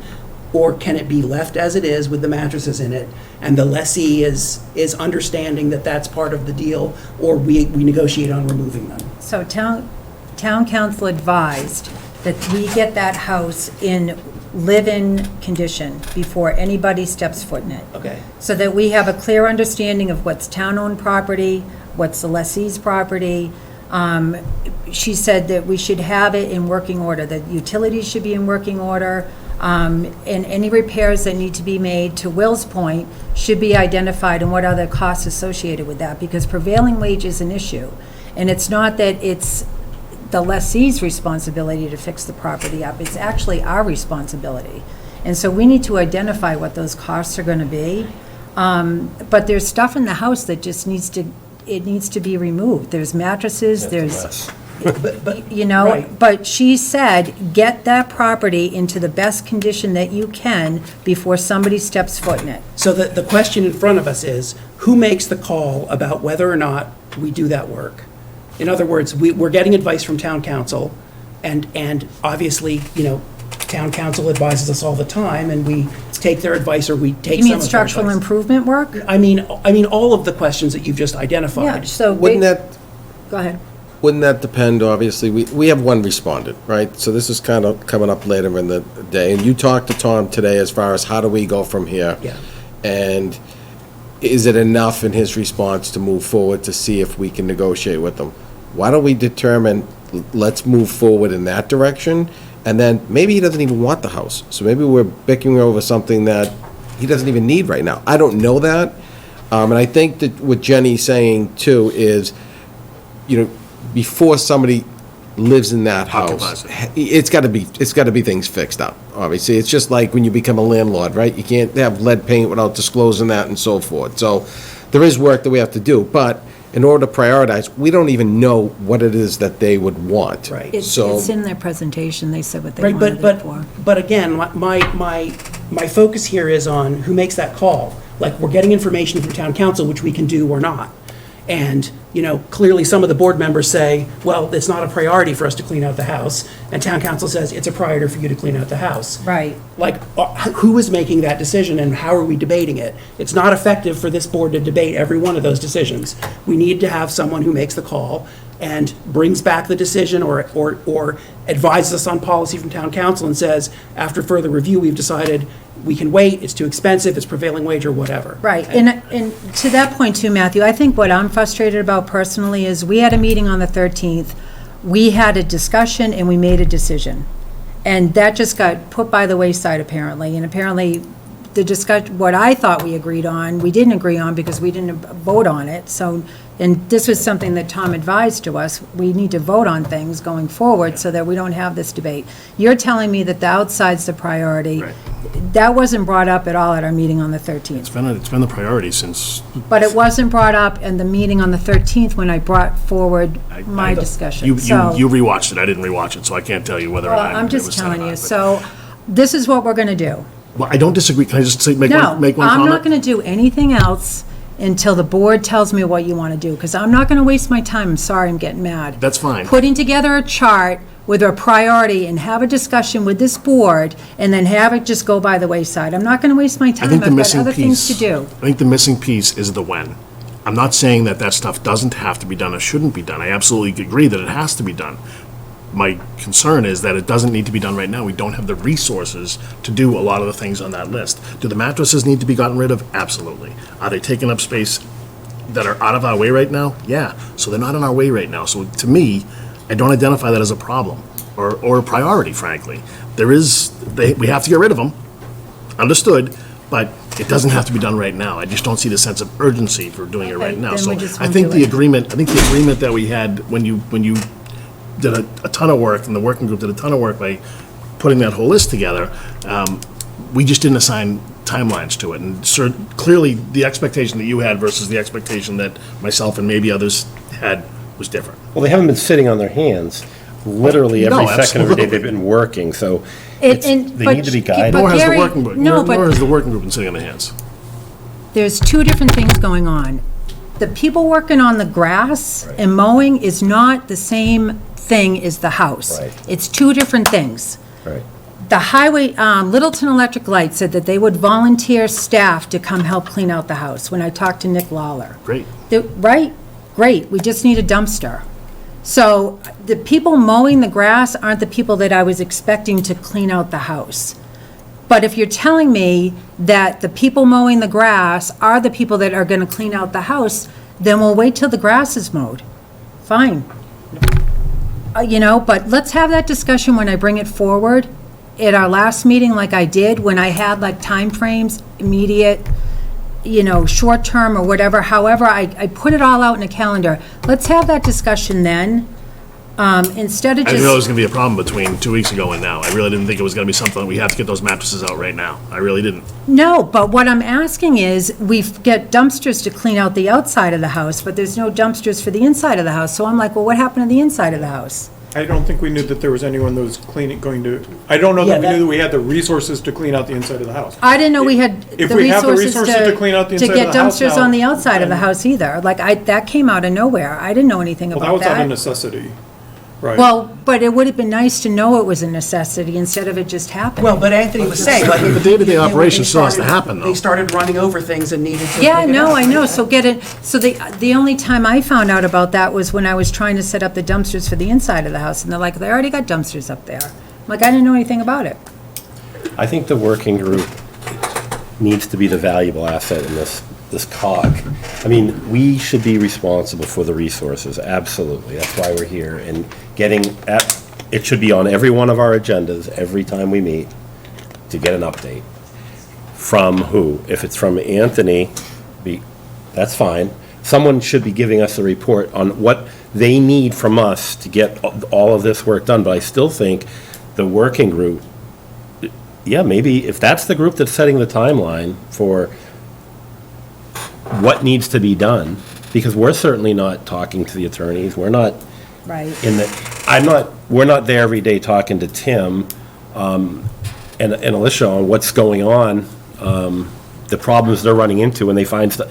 What do we do? Well, someone needs to be able to tell them, yeah, you go out, let's get a dumpster, or but it can't wait 2 weeks, every 2 weeks, because the season's just gonna skip by us, and you're gonna be back to, once the mowing's done to here, now you gotta go all the way back to start again and start mowing the whole thing through Well, I mean, again. hopefully we won't have to. So, Just Well, it could have been as simple as if the working group had Nick employees, it was, just could have been a phone call to us to say, can we use the dumpsters across the street too? Or do you have another dumpster if there was staff? to Well, do we that? didn't know the dumpsters were there. And I did send an email to the whole board saying, hey, this is what I'm going to move forward with, getting dumpsters for the house and whatnot. I did send that email to the whole board. I had no idea that the dumpsters were up there. One's from Are the dumpsters up? metal and one's Two, for there's one for metal and trash, one for right? debris. But that would have been a simple email. We don't need to wait 2 weeks to have something like that happen. Just shoot an email to the board and saying, hey, got this update from Tim, they're running over stuff. We need to get some dumpsters up there. Do you I know think what we I need to mean? empower Anthony and, in extension, Tim, to be able to do those things on a daily basis without, I mean, it'd be nice to at least let Matthew know, hey, we just did this up at the orchard, but in the moment, I think they need to be empowered to do that. Well, we have. They They're haven't doing been that already, empowered. right? It's just That's a my matter point. of just shooting us Why an we email question it. saying this is what's going on. It's just Right, so I about, think I think you're both saying, they need to be empowered, but they also need to communicate Yeah. to the select board and the working group that this is what we're doing, because you might have other activities that can piggyback on that, or can also, you might have been waiting for a dumpster for light and water employees, and, oh, if you're gonna get one, then can we use it or something, right? right. But I do think we need to clearly say what the priorities are, right, on these things. And I agree with your sheet that you sent out last time, except I think there's just too many, that we just don't have the resources to do them all at once, right? Or if we do, I don't know what those resources are, right? I do think the top priority is actually inspecting the house and making sure it's safe, and we Right. identify whatever repairs we need to do, right? And I do agree with you that the house needs to be cleaned out before we have a tenant in there, but we don't have that tenant yet. Right. In the house, so we just need to, So my thought process clearly was to define get what the the house priorities cleaned are. out so that somebody can go in and inspect it, and that's what we talked about. Cleaning the house out, getting a building, an electrical inspector and a plumbing inspector. But do they need it? but does do they need to be clean out for the inspection? I don't know. Yeah, I don't think they do. I think that I could have his crew go in there right now and nothing would be in the way that, We could make an appointment to be up there tomorrow. yeah, he has the key. So that was what, right. Obviously, there is a significant amount of debris in the house and in the barns. Cleaning it out, we've been in worse situations. Liz can speak to that. Unfortunately, yeah. That being said, if it's set a priority, and that's why I came up here originally, was just to say, and I think you guys are all on the same page when it says setting that point of contact, where Tim is up there and he is the boots on the ground, working with Anthony's direction, that let him schedule us and send out the updates so that we have that one point of contact. I can go up there tomorrow and I could send the update to one of you members and it doesn't get disseminated. So if we keep looking to Tim, who's doing a great job to run this, let's empower him through Anthony and get it done. So We're happy to do it. I propose that we ask the inspectors to go in as soon as possible. We table the cleaning of the inside of the house until we discuss the lease, and we continue with the mowing for now, and then we have a discussion in 2 weeks about what the next thing to do is that this board thinks. And I'm okay with Tim being the point of contact. I think that's a great idea. I would ask that he keeps Anthony and you as the working group chair and me as the select board chair in the loop. And then we can decide after we get the inspection and we talk about the lease and the RFP, we go and we find the next thing on the list and we see if we can resolve that. To Will's point, though, we need to keep the RFP process moving along. Yeah. We need to determine if, Yeah. I know Yeah, that's it's gonna coming up, happen. yeah, but. So do you want to do a motion? Can I ask Yeah. one further We thing? can't do anything without a motion. When we're doing the inspections, can we determine not just that, this electrical needs to done, but like, when you're doing the inspections with Liz and everything that you have to do to make the house quote-unquote livable, not just pass plumbing code and electrical code and, road and code or If all you're of these asking me other if I can things. tap more of Liz's resources, happily. But, We lean on her a lot, so, yeah, we can I certainly. mean, there's, there's just the general code and then the livable nature of it. Yeah, and I think to So- that end, I think it would be valuable to invite Jim Gareffi up as well to meet the housing code requirements. So, we can certainly put the team that we've already assembled, the working group, critical cases working group up there, and we can get a summary over to Tim to disseminate to the rest of you. Do we, so, I mean, okay. Liz is taking a Do we selfie. need a motion, or can we agree on next steps until the next meeting? I want to do a motion, because I thought we agreed on next Okay. steps on the 13th, So- and I'm not, I So just. should we move that the select board empower the town administrator, and by extension, Tim Mahalski, to run the day-to-day operations, which will include having building commissioner coordinate inspections, Plumbing and electrical inspections electrical inspections, anything else? Housing. and housing inspection? Plumbing, electrical, and housing inspection? And provide regular updates to me as the chair of the working group. To the And working Matthew group is and the the chair of To the the working select group and the board. select board. And Anthony. To the chair of the working group and the Yeah, select board. Yeah. Yeah. Does that work? Yeah. There's a motion. I mean, I'll second it. I think there's more to be discussed, but, Well, we'll just start with that and see where we go. Is there more to be discussed tonight, do you think? well, I think the working group was put together, like you mentioned earlier, was put together as a group of professionals that really should be managing that. We should just be involved in the resource side of it. I really think they have a better understanding of what needs to be done on what timeline to make that orchard operational. We can put our efforts into, tell us what you need. Do you need another tractor? Let's get more involved in let's get the RFP process going. Let us sink our teeth into it. So I think Mr. Pickard had a good call. We're so enmeshed in the RFP process and the leasing and what they're going to take over and what's going to happen, and that's very much this board's domain. I don't think we can hand it off yet. I don't disagree with you, but I think that for now, let's move forward with this. Okay. With this, and then when we get into a place where there's a maintenance plan or there's other oversight that needs to be done that's very orchard specific and not about the lease, then I think the orchard working group is the right group to help. Okay. Okay.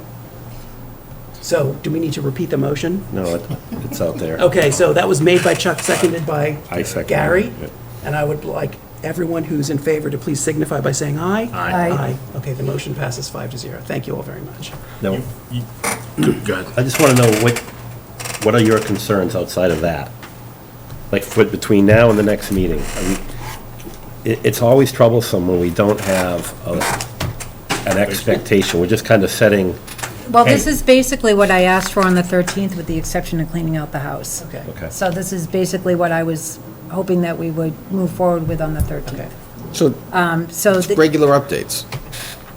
It has to be, we have to be updated on this every All time. right, so we can work on that. We can have Tim carve out an email, and maybe with Ed carving out an email and to do that. So is that the only difference then right now, or am I missing something? Yeah, I had a comment. You mentioned earlier, zero-turn mower for $3,000. So if we get a $3,000 zero-turn mower, we're gonna burn right through that thing, because we're gonna get like a residential grade zero-turn mower. And also, there's mowers that are designed to get around the trees, that are designed not to scuff the bark, Right. and it's This was an industrial, it was a residential. $1,000. Yeah, for what they, What- he talked with Steve Yonley, they're gonna meet with me tomorrow just to kind of get I an just- idea of what it is they want, and do we have a use for it after the fact? Well, we need to. I think that's an And important do we, yeah, component to it, is whether or not we don't want to buy purchase something. something that It's a waste. Be reused. Trails didn't we with it. just, I thought didn't we buy like $18,000 worth of equipment? We got a $1,000 tractor, tractor. it doesn't go in between the trees, so it's good for going But down. did a great I job thought on we the got roads. other things too, though, A lot of weed whackers and. We got and weed brush mower. whackers. and a push mower, We that was actually what it rented the was. brush mower because we needed something else besides Immediately the we could get tractor. delivery, It's yeah. quick. And then we have a couple of hand mower, residential hand mowers that are not So, very helpful, except for the grass around the house. All right. Can we also Well, coordinate the- with Amy Green on the mower? Because if they're doing, if we had the mower, it might be Trail something cutting that and would stuff, be good for yeah. the trailheads and things that we can't hit otherwise, so. right. I mean, the other thing that the working group had been talking about was pesticide application and the need for that, but that's something much more involved, and hopefully, Could you say that if we again? can move forward. Pesticide application. Oh, Yeah, with the let's- lessee let's- and, yeah. things get, we can move forward with the lessee and get that Okay. firmed up. I think it'll be helpful. Okay. And can we just talk about the goats real quick? Because I did write it down. Yeah, I'm Yeah. dying to know what happened with the goats. I do, I personally think we should take Amy's, Tyler Lewis's advice and probably not pursue the goats. I think the amount of money it's gonna cost for something that's just gonna come back, they might not do a great job. We're gonna be spending money to do stone walls so it can look pretty. That's really all we were gonna do with them. And it's not a mitigation, it's. So what is that doing? I mean, the RFP process, this company obviously is interested in the orchard. Maybe they're gonna be dealing with the stone walls later down the road. Let them come up with these cool ideas, Yeah. right? Right. If it's not a problem for them, I mean, Yeah, I don't think anyone disagrees. I think Okay. that Amy's email was very, very, yeah, it very was. much like. Did a really good job. Yeah, so I'm on board with just like giving that one a Changed pass my for mind, now. changed my thought process. Okay, yeah. great. Thank you all. All right. That was epic. Select board goals. gift that keeps And we're giving. way behind schedule now. Thank you very much. It's all Chuck. Yeah, clearly. No, it wasn't. It was someone else. Yeah, you can blame it on me. All right. I had given Anthony two versions. The version one, I I took. have it up. Yeah, okay. There's the matrix version, which I took all of our conversations from the goals meeting and put everything into this. It is slightly edited just to be a little bit more concise because some of the multiple items just didn't seem to be, didn't need to be on the, in the sort of, the one that we posted to the website.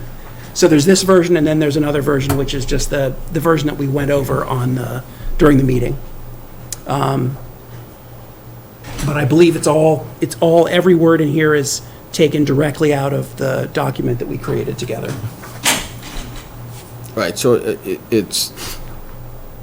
so it was discussed, and then it was kind of digested, because I think there was some new information that you brought up, Matthew, that everybody was seeing for the first time, which was the second part of this, so I don't know if any formal adoption, though, that was ever done, other than we'll come back to it. So what I'm looking for is, I want to put something on the website eventually, and is this the goals that we're going to at least start with right now? I believe that they're accurate. Right. So just one clarification. Anthony, you said earlier in the meeting that you're going to be working on the select board policies and regulations. That was in the second document that Matthew had, where he assigned all of us these different tasks, so Yeah, my name was 'cause next to that, and I yeah. think you were on that too. Yeah, so that's one of my goals as well, but you had said you were going to work on it with the new ATA. Well, or- no, I in the think it was just ATA. that you were going to talk to the department heads because they had comments about, that they had added to those policies in the past. That was the reason your name was on it, as I recall. Are you talking to me? No, to Anthony. Sorry. So Yeah, we can work on it together. What I want to do is start, first of all, you look at it, it's outdated, the first cover sheet, right? It's back from 2017, there's 3 select board members that are on there that aren't even there. Right. It says selectmen, there's certain things that we can, low-hanging fruit that we can do right away. Yeah. And then we can continuously work on this document, because this isn't something, and we've pretty much proven that if we try to take the whole apple, it's not gonna, no pun intended, we talked apple, but if we, if we try to attack the whole thing, it's never gonna get done. I Right. spent a lot of time on that when I was the ATA, and we didn't get any further than we are right now. So, my approach is little section at a time. Even if it's, let's update the cover page and change selectmen to select board. You guys adopt that, great. Next week, we have something else that we reviewed, I know that Chief Bernard's working on his section. Right. I'd bring that, we'd adopt that, that section of the book would say, amended on such and such a date, so, it's gonna make more sense to take little bites of. Right. I guess my question is, I'm not going to work on it. If you're going to be working on it, I'll work on other things. I'm just trying to figure out who's doing what. So, I'm fine with that. I think that I should be involved with it because it's coordinating with department heads on a day-to-day basis on this, and if you want to do something different, though, I'm fine with that. But it also sounds like, you could be working on one section and you could be working on another, Cindy. right. I mean, it's huge, right? There's a lot of work to do, and it's easily chunked out into different sections. Right, and we had Have it in that, our packets. Yeah. It's literally our responsibility as a board, so it right. shouldn't even be And we one had goal. that intern that we hired, you weren't here at the time, Anthony, and she pointed out a lot of different discrepancies and ambiguous language. I just Yeah, don't want to duplicate efforts. I read over what she gave, and Yeah. it was appreciative of the work that she did, although some of the things that she was saying was contradictory, was actually, it's the law. So we can't change what the law says, so. Well, it was in town code, it was worded one way, and Right. town regulations, it was worded a different way. They didn't mirror each other. Yeah, it's, But there was a lot with Chapter 90, which is what Chief Bernard's working on. But, yeah, so, I mean, I don't, can we not get into like the individual goals here? Guys, I want to approve these. Yeah, no, I mean, I'm fine with I just want to make sure we're on the same Okay. page. I don't really care, Okay, to be honest with you. so are there any other comments on this document? We get a motion? So are we, Matthew, are you missing a 2, or you just went from 1 to 3? I just want to make sure Just that I doing have odd the right. numbers? What- We just on the odd numbers, or? When I was very young, I was attacked by a 2. Okay, and so I that's, was all right, that makes afraid of it ever perfectly good since. sense, because I think all the other And ones the 4 and were. 8? I don't have to answer that. Yeah, I Four. clearly. You so I missed think- 5 too, No, I think so it was, I five must- blame Microsoft Word, but no, it's clearly my fault, so. So the numbers don't make a The difference? numbers are not- Okay, that I just doesn't make wanted to sense, double yeah. check and make sure that something wasn't hidden in a cell that I didn't Nope, get. nope, I just screwed up. All right, Okay. so this So is. we can fix that. Okay, that's fine. Okay. Let's use the alphabet. so are we actually going off of this matrix or the table? Because the table is more like individual things, and the other one is Right. more like, this is what we collectively put down as things, but no one's necessarily, I mean, I Who's the didn't champion necessarily. type of thing? The Yeah, I'm most- not championing all Yeah, those things, those no, are the the- things that I suggested we needed to do. The most accurate one is the document that I shared with you, the table. Yeah. Not the matrix, but the other one, which this one is actually slightly edited down, but that one, the Select Board Goals 2023, has Yeah. all of the information in it, and that should be the one we use. And normally, Mark, the stuff that's on the website is the higher level, Yeah. like this, without getting into the weeds of who's doing what. I don't think that it was ever referenced on the website who was the champion of the Right, goal. but when it's presented in this form, it looks like, someone's doing, it doesn't look like Cindy cares about administrative. No, it's staff not gonna have, communication. I won't Right, so- put this document up there, I would put, administrative staff communications general. List the bullet things, but I'm not gonna put people's names, so it doesn't look like somebody doesn't care. Just like Chuck that, doesn't care about policies and Yeah. procedures, sorry, I had to pick on you, but I just put that second one. Broad shoulders. So, yeah, I wouldn't put that, I'd kinda Okay. structure it a different way to not let people think that, because obviously you all care deeply about everything. You can tell. All right, any other comments? If not, we can take a motion. Taking a motion? Yep. Move the select board vote to adopt goals for fiscal year 2023 as reviewed and assigned on June 9th, 2022 as follows. 1, administration staff, are we numbering them? Wait a minute. Well, I just numbered it just for the sake, you don't have to, it's just, As included in the packet? yeah, let's go with Is that all that. right? Yeah. Second. Moved by Chuck, seconded by Mark. All those in favor, please signify by saying aye. Aye. Aye. Motion passes 5-0. Thank you very much. Review Select Board assignments and create Board Committee liaisons. So, Is there a list? we get, pull it up the website. You want to Oh, pull I up the see. committee list on the Oh, website? But there isn't like a concise list of No. all the board appointments. We have I mean, to not be on. appointments. Well, I think you would, when our conversation, maybe I just misunderstood, you were looking for the liaisons more or less for, because I think that all the boards and committees were assigned already, right? Nothing was. Yes, they were. I think I was actually looking for a conversation in a more general way about, do we want to allow select board members to vote on those boards? Do we want to, explicitly say that they're liaisons? Ex officios. Yeah, but I'm actually kind of thinking maybe we give this a pass today. It's late, we've already gotten into a lot of stuff, and it's not urgent. Okay. So, this is more of what's our policy on select board members sitting on other boards? Well, there's both, right? Yeah. Yeah. There's boards, like Chuck's on the economic development, Yeah. and there's the station area committee and all of these type of boards that, are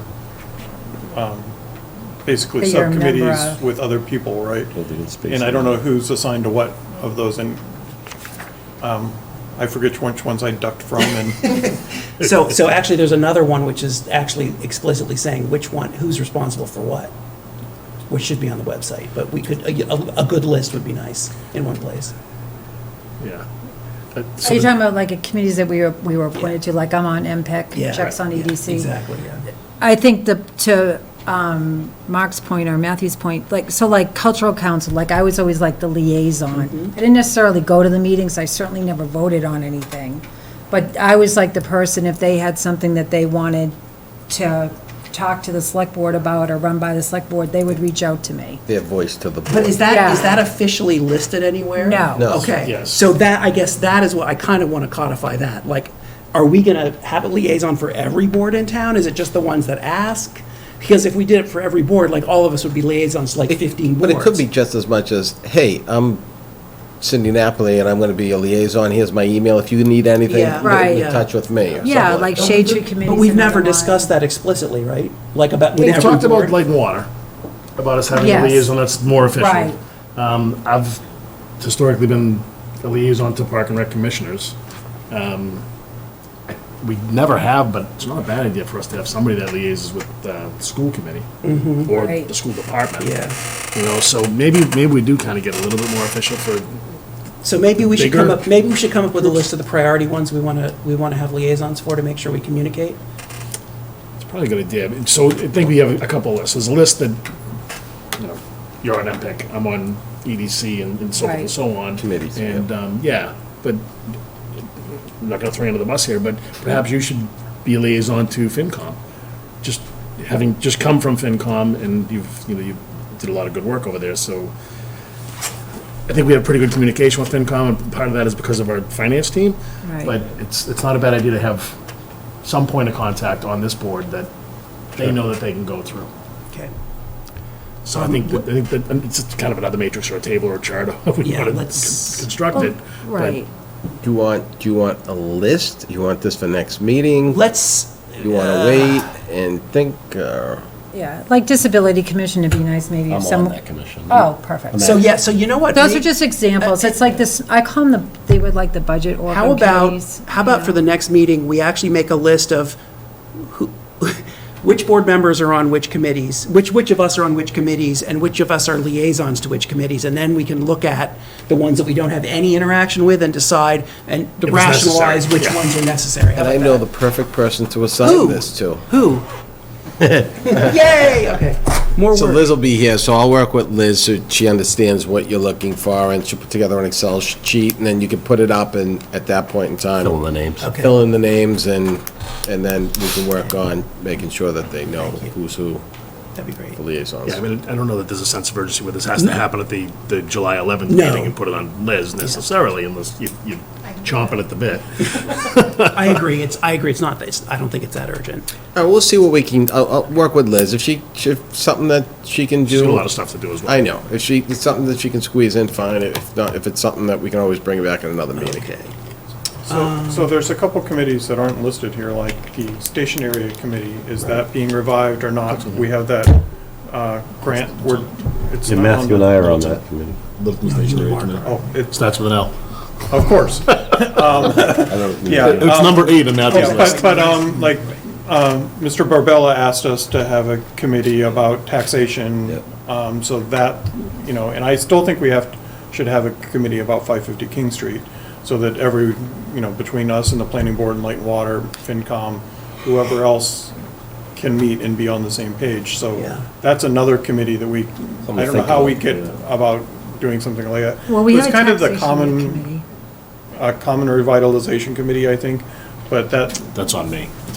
that was, That's one of I was charged with pulling that all together. we named the committee so that they all makes more sense of a name, so I can find them. So another, it does sound like there's a couple missing from the list. Okay. Littleton So Station, though, what if we you had approved. an action Yeah, item where we we did. I'm each on take it. a look at the list, fill in the blanks where we think necessary, Yeah. check off the ones that you think you're responsible for, and then we can just, maybe we get those to you by, Whenever, like, even if it's not if the 11th, it's the one after that or something? That's fine. Okay. let's give a date Okay. certain, so we have an action item, so that, by, Well, if there's committees like the Economic Development Committee that you're on, that we need to have someone on, then that should happen at the 11th if there's a vacancy based on the board turnover. As But far if- as the select board's Yes. representation on those, I think we covered everything. I don't think that there was anything open. Did we leave any? No, we I have didn't. no idea. We filled them out. I Yeah, I had thought we building and filled them space out. Are needs you with saying Mark you and I. forget who you're I have no appointed idea to? which ones I signed Yeah, up. oh, so Gary wrote it Or- down, so he can tell you. I You wrote tell down me that I'll mine, sign and for I all know of them. you're on building and With space you. needs. I know Matthew's can- on But that's not station really a area. committee. We can print the list through the website on the boards and committees. If I hit Mark Rambacher, it would say everything that Oh, you're good. on. Okay, Okay. Yeah, thank you.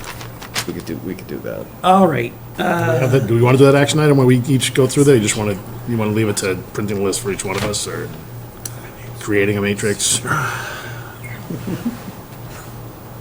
Of committees we've been appointed to? Well, no, I more, think- I think the liaisons, right? Liaison thing. more Yeah, that, the more, committees you're appointed to, and then the ones you're interested in are the ones. maybe being a liaison too. Why don't we all print our list and, It'll be an action item. It'll be something we yeah. can work through for Yeah, the next let's- meeting. for the next meeting, let's all print out a list of the boards and collect them, and Anthony can assemble into a grid. Can I that we interrupt? look You at. might be off the hook. Okay, What else? All right. all right. It's already done. It's in your See that? inbox. It's excellent. Pick the right person. Item 8, Town Administrator Update. Oh, an Assistant Town Administrator Update, Liz. You get to be on the agenda. Yeah, so the first thing on our list is, we did the interviews for the executive assistant, and Ashley Panad ended up being interested, and I'm very grateful that she decided to be interested, because we lacked candidates, so that's great. Ashley, I've sat and talked with her on a couple of different occasions, with Michelle. She's excited at this opportunity. I think what Ashley can bring to the equation is she's also MCPPO certified, so she can do procurement, which would, one of the things that, although when I was here, I was the chief procurement officer, and Joe was, the bottom line is you just run out of time in order to do all the necessary bids that we have to do, and not just RFPs, but IFBs and all that go with it. Ashley now can bring that dimension of doing the clerical work and some of this stuff with pulling these together. So, and she's very interested in grants and looking and helping to find more grants for the town. So I'm optimistic that this, in fact, could end up finding itself as being a standalone position, which we talked about grant writing, and certainly procurement is something that we do need to do a better job in town and go out for more bids. A trash contract probably, I think, Chuck, you've been asking for that since I was here as the assistant, right? So there's things that I'd like to see get done that just, we continuously run in a roadblock because we just don't have enough staff. I know you heard that throughout all the department heads meetings, and it's true, and we continuously see where our shortcomings are. This is a nice opportunity where she can actually instantly help. She did a great job with the transfer station presentation, sitting in for Chris, so I'm excited about Ashley. She was here before, that's why, we jumped to the step 5. Ashley has not only 2 years of experience working with the DPW, but I think she's been working as a reserve police officer since 2012, I think it's in her resume. So she's been with us for a long time. And I'm excited what Ashley can bring to the office. So if the board approves this, Ashley's start date would be July 5th. Great. Any comments from the board? If not, motion, please. Move the select board vote to approve the hiring of Ashley Pennard as executive assistant to the town administrator at a grade 9, step 5. Second. Motion made by Chuck, seconded by Cindy. All those in favor, please signify by saying aye. Aye. Motion carries 5-0. Thank you. Thank you all. Thank you. The second issue is every time you heard Sean come in here last meeting and talk about all these bonds and bans that we needed to do, right? And every time we go out to borrow, regardless if it's a short-term or long-term borrowing, we have to go through what's called a ratings call. And that's when the ratings agency actually looks at us and says, are you guys still worthy enough to maintain your AAA bond rating? So with that, the answer is yes. So again, this is the second time in the last 18 months that we've had to do this, but our AAA bond rating was reaffirmed. So I just wanted to bring that up and let you know what goes in on when we borrow. Perfect. Thank you. Any comments from the board on this? Nope. Nope. Great. And moving along. The next item is we did get the one proposal. Matthew, I know that you talked to Tom today, and Tom advised you A little bit. Go ahead. So I was asking him, so I know that there was reference to a price proposal in the emails, and we didn't get one. Right. And I asked him if there was a reason, because I know procurement law, maybe you can't show the bid to anybody until it's done. Right. He said he couldn't think of a legal reason why it couldn't be distributed. So I'm wondering if we can get that. So when you evaluate RFPs, the reason why you do an RFP is because you don't necessarily want to pick somebody based on the lowest price. So that's not your ultimately criteria for determining who should get the RFP. So in a situation where you have multiple proposals, you absolutely do not open that price proposal till after the fact that you already determined who is your most advantageous person that bid on that. That makes sense. So that's why you didn't get it, because right now that's not the issue. But the issue is we have one vendor. Now, certainly, town council's reviewing that, and I sent it to Jenny without the price proposal. I didn't even open the price proposal envelope right now because I didn't want anything interfering with the process and saying that was open, right? I just want us to determine, first of all, is it a responsive proposal? Responsive being, did it meet all the requirements in the RFP? And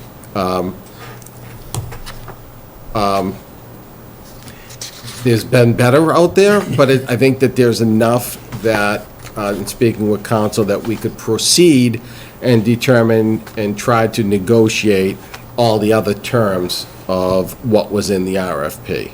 And I think that's what Tom passed on to me, that he told you that basically throw it on Tom and I, just like the P&S for 12 Robinson Road or 31 Shattuck Street, to negotiate the terms. If you want to do something different, that's fine too.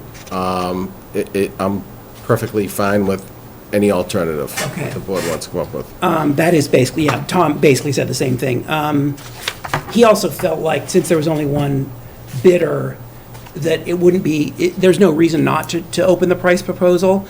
And my only reason for that is that I think a lot of the evaluation of this, in my opinion, is going to be on capitalization and outlay from this respondent, because some of the things that they mention in here are intensely capital heavy, like with a long runway until they get profitable.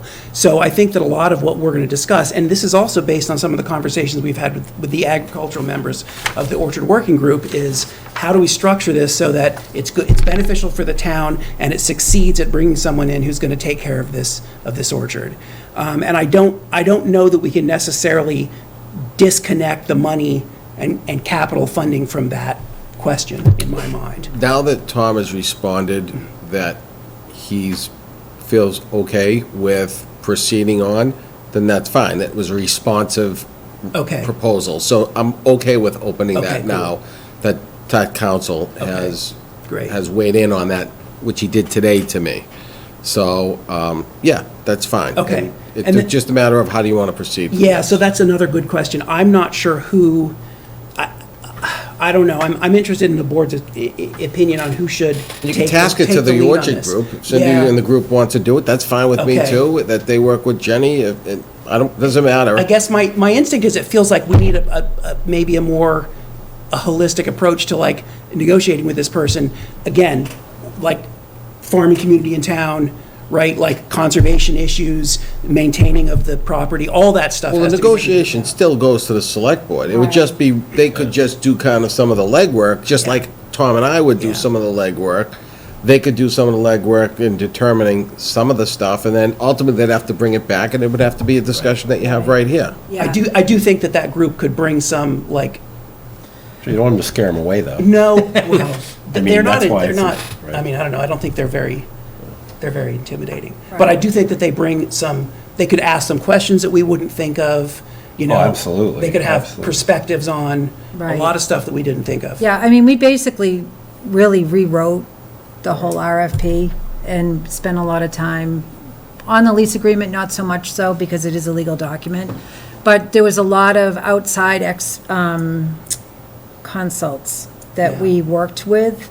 So I really think that the working group would have great insight into going through this and comparing it to the RFP that did get posted and, you know, providing some thoughtful comments. But you're saying and next steps is actually engaging with the respondent and starting to negotiate on terms? Yeah, but it'd be good to know what it is, the terms that they think are Yeah. most beneficial, so we know, Okay. even if they reported back and said, we think this, then we can say, okay, now we can start the negotiation. We just need a direction from somebody. So let's say it's the working group. How are we going to structure that? And how are we going to make sure that Tom and Anthony are part of that? How many meetings do you need, Cindy, do you think, to review it and talk about things?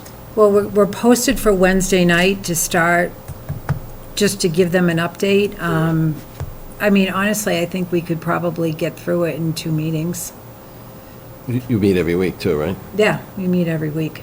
We've So done it's so 2 much weeks. work So- on this already. I mean, I think, Gotta stay with Okay, it. so basically, we do 2 meetings and then respond to that person with our comments? well, or- we respond to Anthony and Tom with Okay. thoughts But and I comments. think right now, what I would do is talk to Tom and say, get in touch with them, tell them that we're looking at it in the working group, and we'll be in touch with them, Okay, so. Yeah. okay. So to let them know that we're working on it, not so they hear nothing, So why right? don't can you do that, because since you're the chair of the working group, will you like reach out to Tom and give him that information? And then we can review it on Wednesday? Yeah. Yeah. So you're going to talk to Tom. I want to talk to Tom, she's You're gonna gonna deal talk- with the Yeah. working group. Oh, I'm sorry, I thought, I Yeah, misunderstood No, what you said. Miss Cindy's gonna work with the working group, she's He needs to gonna, open the envelope. Fine, it's all good. Right. she's Yeah. going to, yeah, and Diane will scan that and send it to you tomorrow, Okay. send it to the board. Okay. With the All right, CC on that's that. perfect. Yeah, so we're going to meet Wednesday. That will get us lined up, and Even then if you maybe put 2 some more bullet- meetings after that. Bullet items or something Yeah. that's fine. When do you get a discussion about what parts of the land don't they want or aren't they going to use? I Or what think buildings aren't they going to use? There was some He- mentions of that in here that I wasn't clear on which Well, parts. he basically was talking about the buildings. He said until he gets in and sees the buildings, he'll make that determination. Okay, so I'll just And as look far at as the fields, like, we have through the working group information about which fields are in better shape than others, that we could share with. That was He just meant did like the walk, he open did field. walk through, he got in touch with Oh, he Tim, and when they were up there mowing, he went up there, and I think Tim showed him around a little bit. That's great. Yeah. Or, no, I'm sorry, Alicia Day, because Tim was not in on Right. Friday, or did Right, something and else. just the the gentleman that used to work there, I want to say his name's Evan, he's got a lot of insight into that I think he's land. working, cutting grass for us. Oh, he is? I think, Oh, so. funny, I yeah. thought so, right? Thought it was, yeah.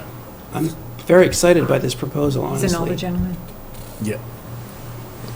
I met his brother, right? Yeah. Yeah, so I don't, I don't know if it's the same, yeah, it could be the same person, I don't know. yeah, He yeah. used to work there? Yeah, knows everything about the farm. Yeah, so I Yeah, think yeah, he's yeah. up there right Oh, good now, for he's him. driving he's one of the ones that drives on a certain day. Oh, all right, good. Any other board comments on this? I guess my question was related, like, mentioned, it wasn't as much as the orchard part, but there's those plots of land that are just empty fields. That one that runs down by the lake with the 3-car garage. I mean, what's that going to be? All part of the negotiation, I Right, but if guess. it's not part of their Lease. we have to come up with an idea what we're gonna do with that space, right? So, and there's a lot of, I mean. That's what I a good was- point.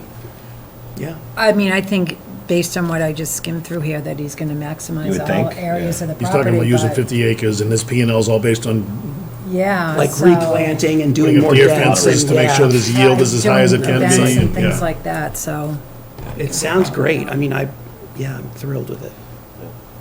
all right. Comments, Mark? There's not enough details in the PowerPoint for me, right? Because I really have no idea what he's actually planning on using. I agree with Gary, it would be nice to have a better idea that, I want this barn, I want this house, I want this field, I don't want that field, right? So that we have a better idea of where we're going. And I don't know, that's more, I don't know whether you call that negotiation or not, right? It's more getting a better business plan from him or a more detailed plan, right? And then we can negotiate on, Right. well, if you're gonna use that, we're gonna make you do this. And he actually talks about that in here, that he will provide a more detailed business plan once he just As gets he more gets more information. information. Or as he gets more information. Samples would be nice. So this is going to be, the more details are being driven through the working group, right? And they're going to come back with what he really wants and present to us. Yeah, I think the working group can And- identify, what those important, or what they believe is important parts of the RFP that they would like to see fulfilled, right? And if he didn't address it, and I agree with you, the PowerPoint, I've seen better proposals, but it's enough that if we determine what's the most important, then we can start negotiations and kind of putting that in too. Right. I also think any of his responses, if they're detailed, are going to make it back to this board, so we can have all the. Yeah, no doubt. There's And a we- lot of, yeah. I would anticipate, I'm sorry, Cindy. No, that's right. No, go ahead. I would anticipate us talking about this for a bunch of meetings. I don't think that you can, there's nobody going to be taking over on August 1st here, Yeah. I think that is But the clearly a sooner lot of work to this do. ends up working out in this relationship, I mean, it's the timeline as fast as they want to do it. Right. We shouldn't be holding them Right. back. Yep. If Agreed. it's something that Yep. we, Yep. everything looks. 2 weeks, they get back from the working group, and then, we have enough information to really dive in and I mean, there's get some. them in here and Right, talk. there's some arrangement for him to take care of the trees this year so that he's ready to go next year Yep. for small money or no money, or, I'm sure we can work that kind of thing out. Yeah. So is Like the an working interim group agreement. empowered to say, well, you can use this lot, but not that I don't parcel? think so, No. no. So- That's So what just are they ad- negotiating? Just So- advising. They're just advising on the RFP. I can But, yeah. Sorry, go ahead, Cindy. talk. Charles Auger had given Joe Layden some information, I believe, about past crops and what they yielded, perhaps. There's also information in a file cabinet in the White Barn about records, old records. And Evan, who is up at the orchard, is a spectacular resource and he's been coming to the working group meetings. I hope that he comes Wednesday, because they're interested in, in records about what past crops yielded, and there's some areas of the orchard that are in better shape than others, and he walked the orchard apparently, so that information's there, but he's gonna need some more information from us, and then we can get that information to him and get more. But I think Mark is saying, I'm just trying to clarify exactly what the working group is doing Oh. on the relationship. Advising. Because we said they were going to be negotiating with him, and Yeah, we're no, not we're not. You're negotiating. basically they're transferring advising- They're information. advising the select board and on what would be a good We're gonna choice. take the original RFP that was posted and compare it to what was submitted, and just review what was submitted and see if there was any glaring omissions, and then any additional information that we think would be important or any areas of concern. And then we're going to go back to Anthony and Tom with that and the board, with that Is information. it hopes or plans to bring Shannon and his team in at some point? Yeah. To flesh out some of those things that you guys say, hey, be nice to do this and do that? At some point, I think that'd be I can't beneficial. imagine. Well, I there's can't certainly gonna be imagine. discussions going back and forth, Yeah, right? I'm sure we'll be talking about this and That'd be late something, summer. yeah. No, I can't imagine us doing it without that. Like, I mean, Right. there's absolutely But I'm going to be thinking back sooner and than later, forth. just to get some of those questions answered, Yeah. and, you know, Yeah. lay eyes on the individual of the team. Right. You know, we could, if you wanted, we could always have Shannon to go through his PowerPoint. If you feel that there's a benefit to doing that, you could have him come in on Well, the he's 11th. looking for historical data, so we should see what we can get for him. Like, if we go through this, we can identify information that he's looking for from us to help him make a more informed disclosure. But we have next steps. So what I was trying to get at is like if all these different parcels, like there's the house, the upper, lower barn, all this, if you can, we can just say, you know, get from him sooner rather than later, I'm highly likely to want this, unlikely to want this, maybe in the middle, because if he doesn't want the house, then. He already, yeah, he then- said he wants the house, it's Yeah, already in here. but I'm just picking on one. Yeah. If there's a structure that he doesn't want, that becomes our responsibility to do something else with, then perhaps that becomes higher on your It priority does, the list. lease doesn't work that way, it's all or nothing, I believe, after talking with Jenny. I don't think that we can pick pieces out of it that say But it's that, several parcels, so I don't know why we can't lease one parcel and not the other. Field would be great to I don't know. I don't know either, I don't know. for That's certain. not how we posted the RFP, so if he didn't I come think- back with that. I think we can negotiate anything we want. Yeah, well, It's I kind of think like if- 12 Robinson No, Road. I think if he The says, RFP I is one really thing. don't want that lower field in that barn, I don't have anything to do with it. Right. We can take it out of the lease and do something else Right, with you it. might say it's too far gone. But we may not. Let's worry about that when Yeah, we get to it. okay. Okay. Great, thank you. It's exciting to move forward with this, so exciting. Land planning grant program, land use planning grant program. It's for you to say. Yeah, so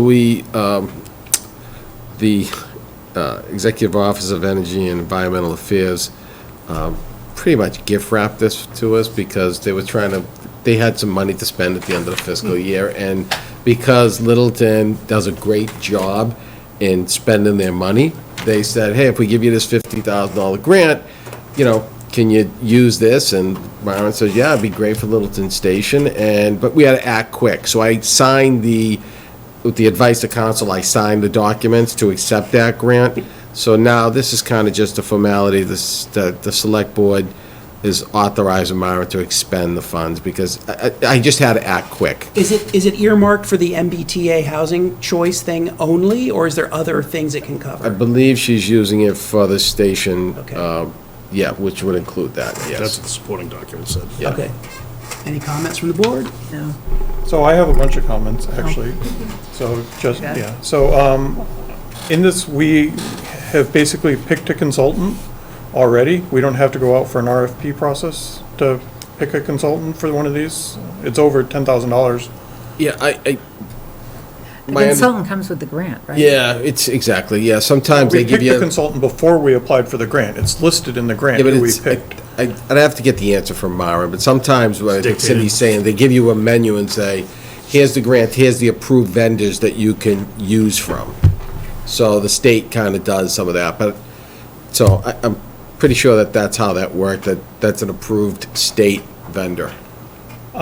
And we're going out, and the proposal here has like 450 units at the station area. I thought we were going to looking at reducing that through what's, 550 King Street? yeah, through 550 King Street, and So How does that apply in She this? is. So, there's a certain number of units that King Street will count towards the 750. It hasn't been yet determined, the state's kind of still yep, up in the air.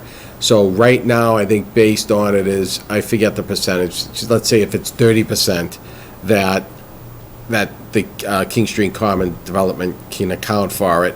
So what she did is right now, based on the information we know, that would be the delta, but not necessarily the number that actually works out once they settle the legislation on that, plus on input. You know, I think that, you know, we have a lot of units there. You know, I think that we could make a good argument why 750's right there, but we're not at that point yet. So I think that that's all the work that we still have to go through. Right, so we don't know how many units we would We need don't. at the station, so why are we determining that before we, this seems like it's premature to me, to be doing this until we know more information on the. It's only whether the town even wants it. It's, right, it's a it's a proposal that has to go before town meeting, Mark, so it doesn't matter what's in there, it's a matter of what, you know, we as a town are willing to put there, or if to put nothing, then what the state zoning ends up being. Well, we're also committing Marin's time to doing this. So it is not nothing for the town. We're basically taking a month of her time over the course of the next year or so away from other things that she could be doing to work on something that we don't know we want or need. This would, the station committee would be working with a consultant, just as Cindy, when you were working with, what was it, Judy Barrett and all those Yeah. people? Yeah. That they went with the committee. So Myron was the staff representative to that committee. So this is something that Myron's name is the person, but the station committee, I would assume, would be The ramping back consultant does up. the majority of the work. Yeah. Yeah. That's not what it actually says in the, it says Littleton, letter will constitute the town of Littleton's notice of intent to provide a total of 135 professional staff hours for the $50,000 grant. Is that, those professional staff hours aren't Marin, they're the consultant we're hiring? It's, 135 staff hours of Marin's time is almost a month of her time. So. Well, if you meet regularly evenings, 2 or 3 hours an evening over a course of months, it's going to take a long time. I'm not disputing that it's gonna take a Yeah. long time. What I'm saying is, we're basically, if this is committing Marin to spending a month out of the next year or so of her time, then we, Would she be doing that anyway, though? no, Developing the without station having, area? without having a no, the Consultant. developer would be doing it. no. No, there's a lot of work on the policy side, on the town side, that we're not gonna let But the developer without go. Myron having a consultant, then it would take a month of Sundays for her to do this. So she needs the consultant in order to even move this project forward. And that's what, basically, we had to do something with this. The state was given money, and Myron could give you more details if you really want to get into the weeds of the whole thing. We can set that up for another meeting where she can talk about it. But I just don't have some of the answers to some of your questions, because that's a Myron specific. So, did the planning board authorize her or ask her about applying for this grant? I don't know the answer Mark to that. Montanari I think signed the so. letter. Yeah, I think Yes, Mark but that signed the letter. Mark is not the planning board, he's a representative of the planning board. He's the chair, which they would have had to voted to have him, to authorize him to sign the letter. I don't believe they did. I don't, It just seems like we're jumping the gun on this, is my only comment. I mean, yes, Well, they're it's work giving that you us have to money. do anyways, right? It's No, we work don't that- know we have to do it yet. Well, something has to be rezoned there because, or the state determines if don't we know don't that come up yet. with that. Right, so in planning to not be behind the 8 ball, I think that's when the state said, you're pretty progressive as far as moving forward with initiatives, Littleton. Do you want this? Work with this consultant. if I may, Mr. Chair. So, Mark, we were working on Littleton Station area for years. Years we've I been was working on assistant. this. You were assistant I was town on it. administrator at the time.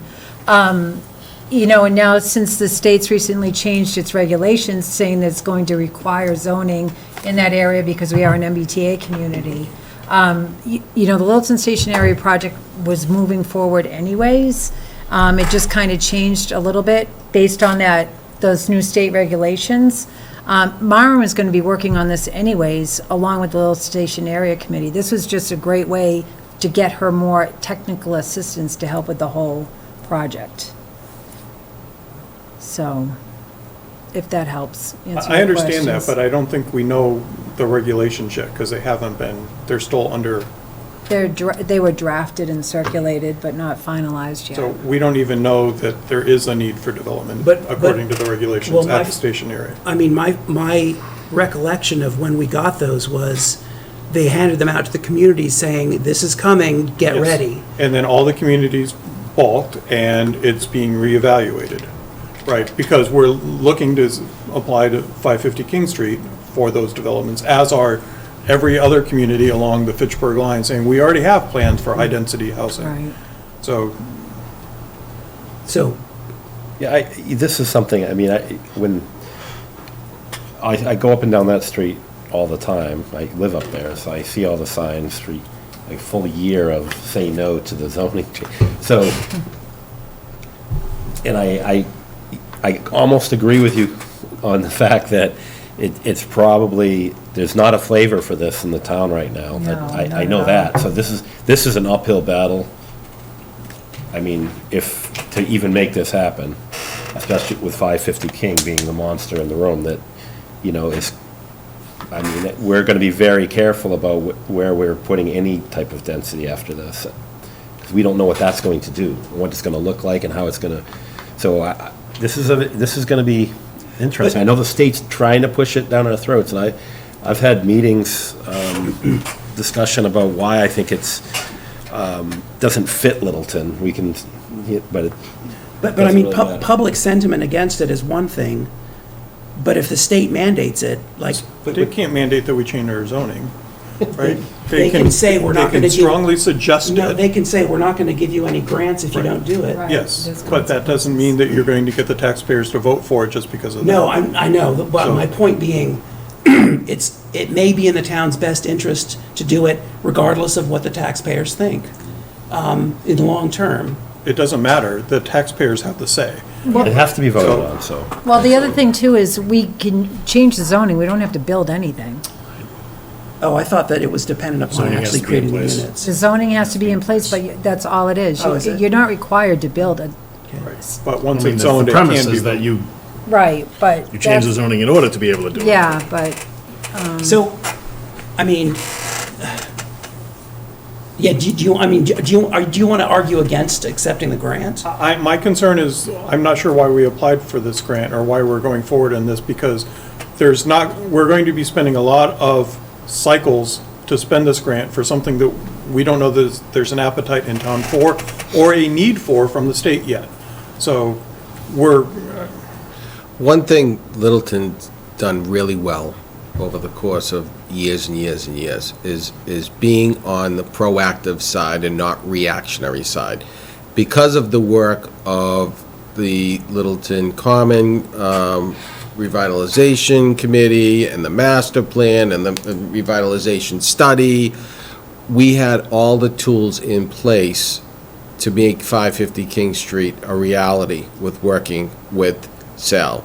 What we're doing is the same concept here, is instead of being reactionary, we have, and our committee that you formed will have an opportunity to study this, work with a consultant to fully understand it, so when the state comes down with something, if and when they do, we're ready. And we're not falling behind and then have to react, because you're dealing with reactionary with the orchard, right? That's why we're in the situation we're in, because probably should have had that thing out to bid back in 2017 when I first got here. But because we didn't, this is what we're dealing with, right? Reactionary. Reactionary creates chaos, and being proactive at least puts the tools in our arsenal to attack an issue. Yeah. We can beat this to death. I just think,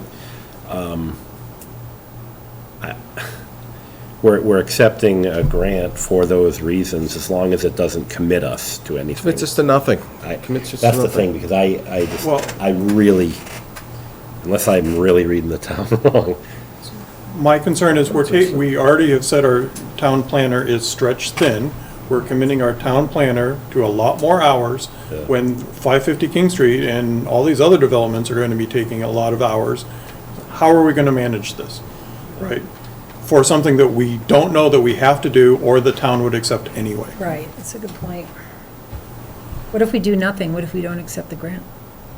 I can call the state up. Well, the and say, grant is just "Send us it money." looks like we're using, it's a consultant fee, 46,000. So, all right, so we have a consultant, and public outreach, 4,000 to do some townwide mailings, which we'll throw, as soon as those town mailings come out, I guarantee you, there'll be signs up in yards. Yeah. So, I just think that there's a lot of these, whoever Scope of work. The state's got a lot of work to do if they think this is gonna get pushed through Littleton. Yeah, you gotta think of what it's zoned for the alternative now, right? Isn't it zoned for, It's commercial. Warehouse? Right? It's commercial right now, yeah. when Amazon moved there? Would it be better to see Industrial. industrial? Would it be better to see tractor trucks driving up and down Foster Street, or would it be, We- I'm not, This will, Yeah, that's a, Let us know don't even go that down. That's like a threat that, no, it's not, but I'm saying that this is gonna flush out some of the options. sure. And it might fail. We could go through this and it could fail at town meeting. but then we know. Then we know. Well, you know, Right. That's the thing, it's almost the cart before the horse. But you're right, proactiveness if it does happen, but I don't like to compare King Street. King Street was like lightning striking, in a very vibrant part of our town that we're trying to create this. Foster Street is a little different, so we'll see. All right. I'm comfortable moving forward with it. Yeah, I think she's gonna be working on this, maybe it's not 135 hours that she'd be committing to it, but I guarantee you she's probably putting at least half of that into it. And I think there's gonna be a lot of other resources available through the stationary committee. Cindy mentioned it. We worked with Judy Barrett, we put in, I think we met like every other Wednesday or something like that. And Yeah, just we put met a of time lot. in, so. Right. And if it's a strong stationary committee, it will help alleviate some of A lot the of her workload workload. on Maren. All right, let's move forward and do the motion then. Move the select board vote to approve the $50,000 grant with the Executive Office of Energy and Environmental Affairs and authorize town planner Myron Toohill to expend funds in accordance with grant terms. Second. Motion made by Chuck, seconded by Cindy. All those in favor, please signify by saying aye. Aye. Aye. All those opposed? No, No. So 3-2, the motion passes. Chuck, Cindy, and Matthew voted for, and Gary and Mark voted against. Next, meeting minutes. Approve the minutes of June 9th. Has anybody and everybody reviewed those minutes? It was our goal meeting. Our goal session, I found them to be complete and accurate. Any comments, changes? Yeah, that looks fine to me. Move the select board vote to approve the meeting minutes of June 9th, 2022, contingent on the inclusion of the listing of meeting exhibits. second.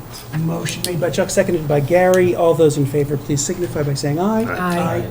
Motion passes 5-0, and I'll take a motion to adjourn. So moved. Second. Motion made by Chuck, seconded by Cindy. All those in favor, please signify by saying aye. Aye. Aye. Motion carries 5-0. Thank you all. We're adjourned. Good night, Littleton.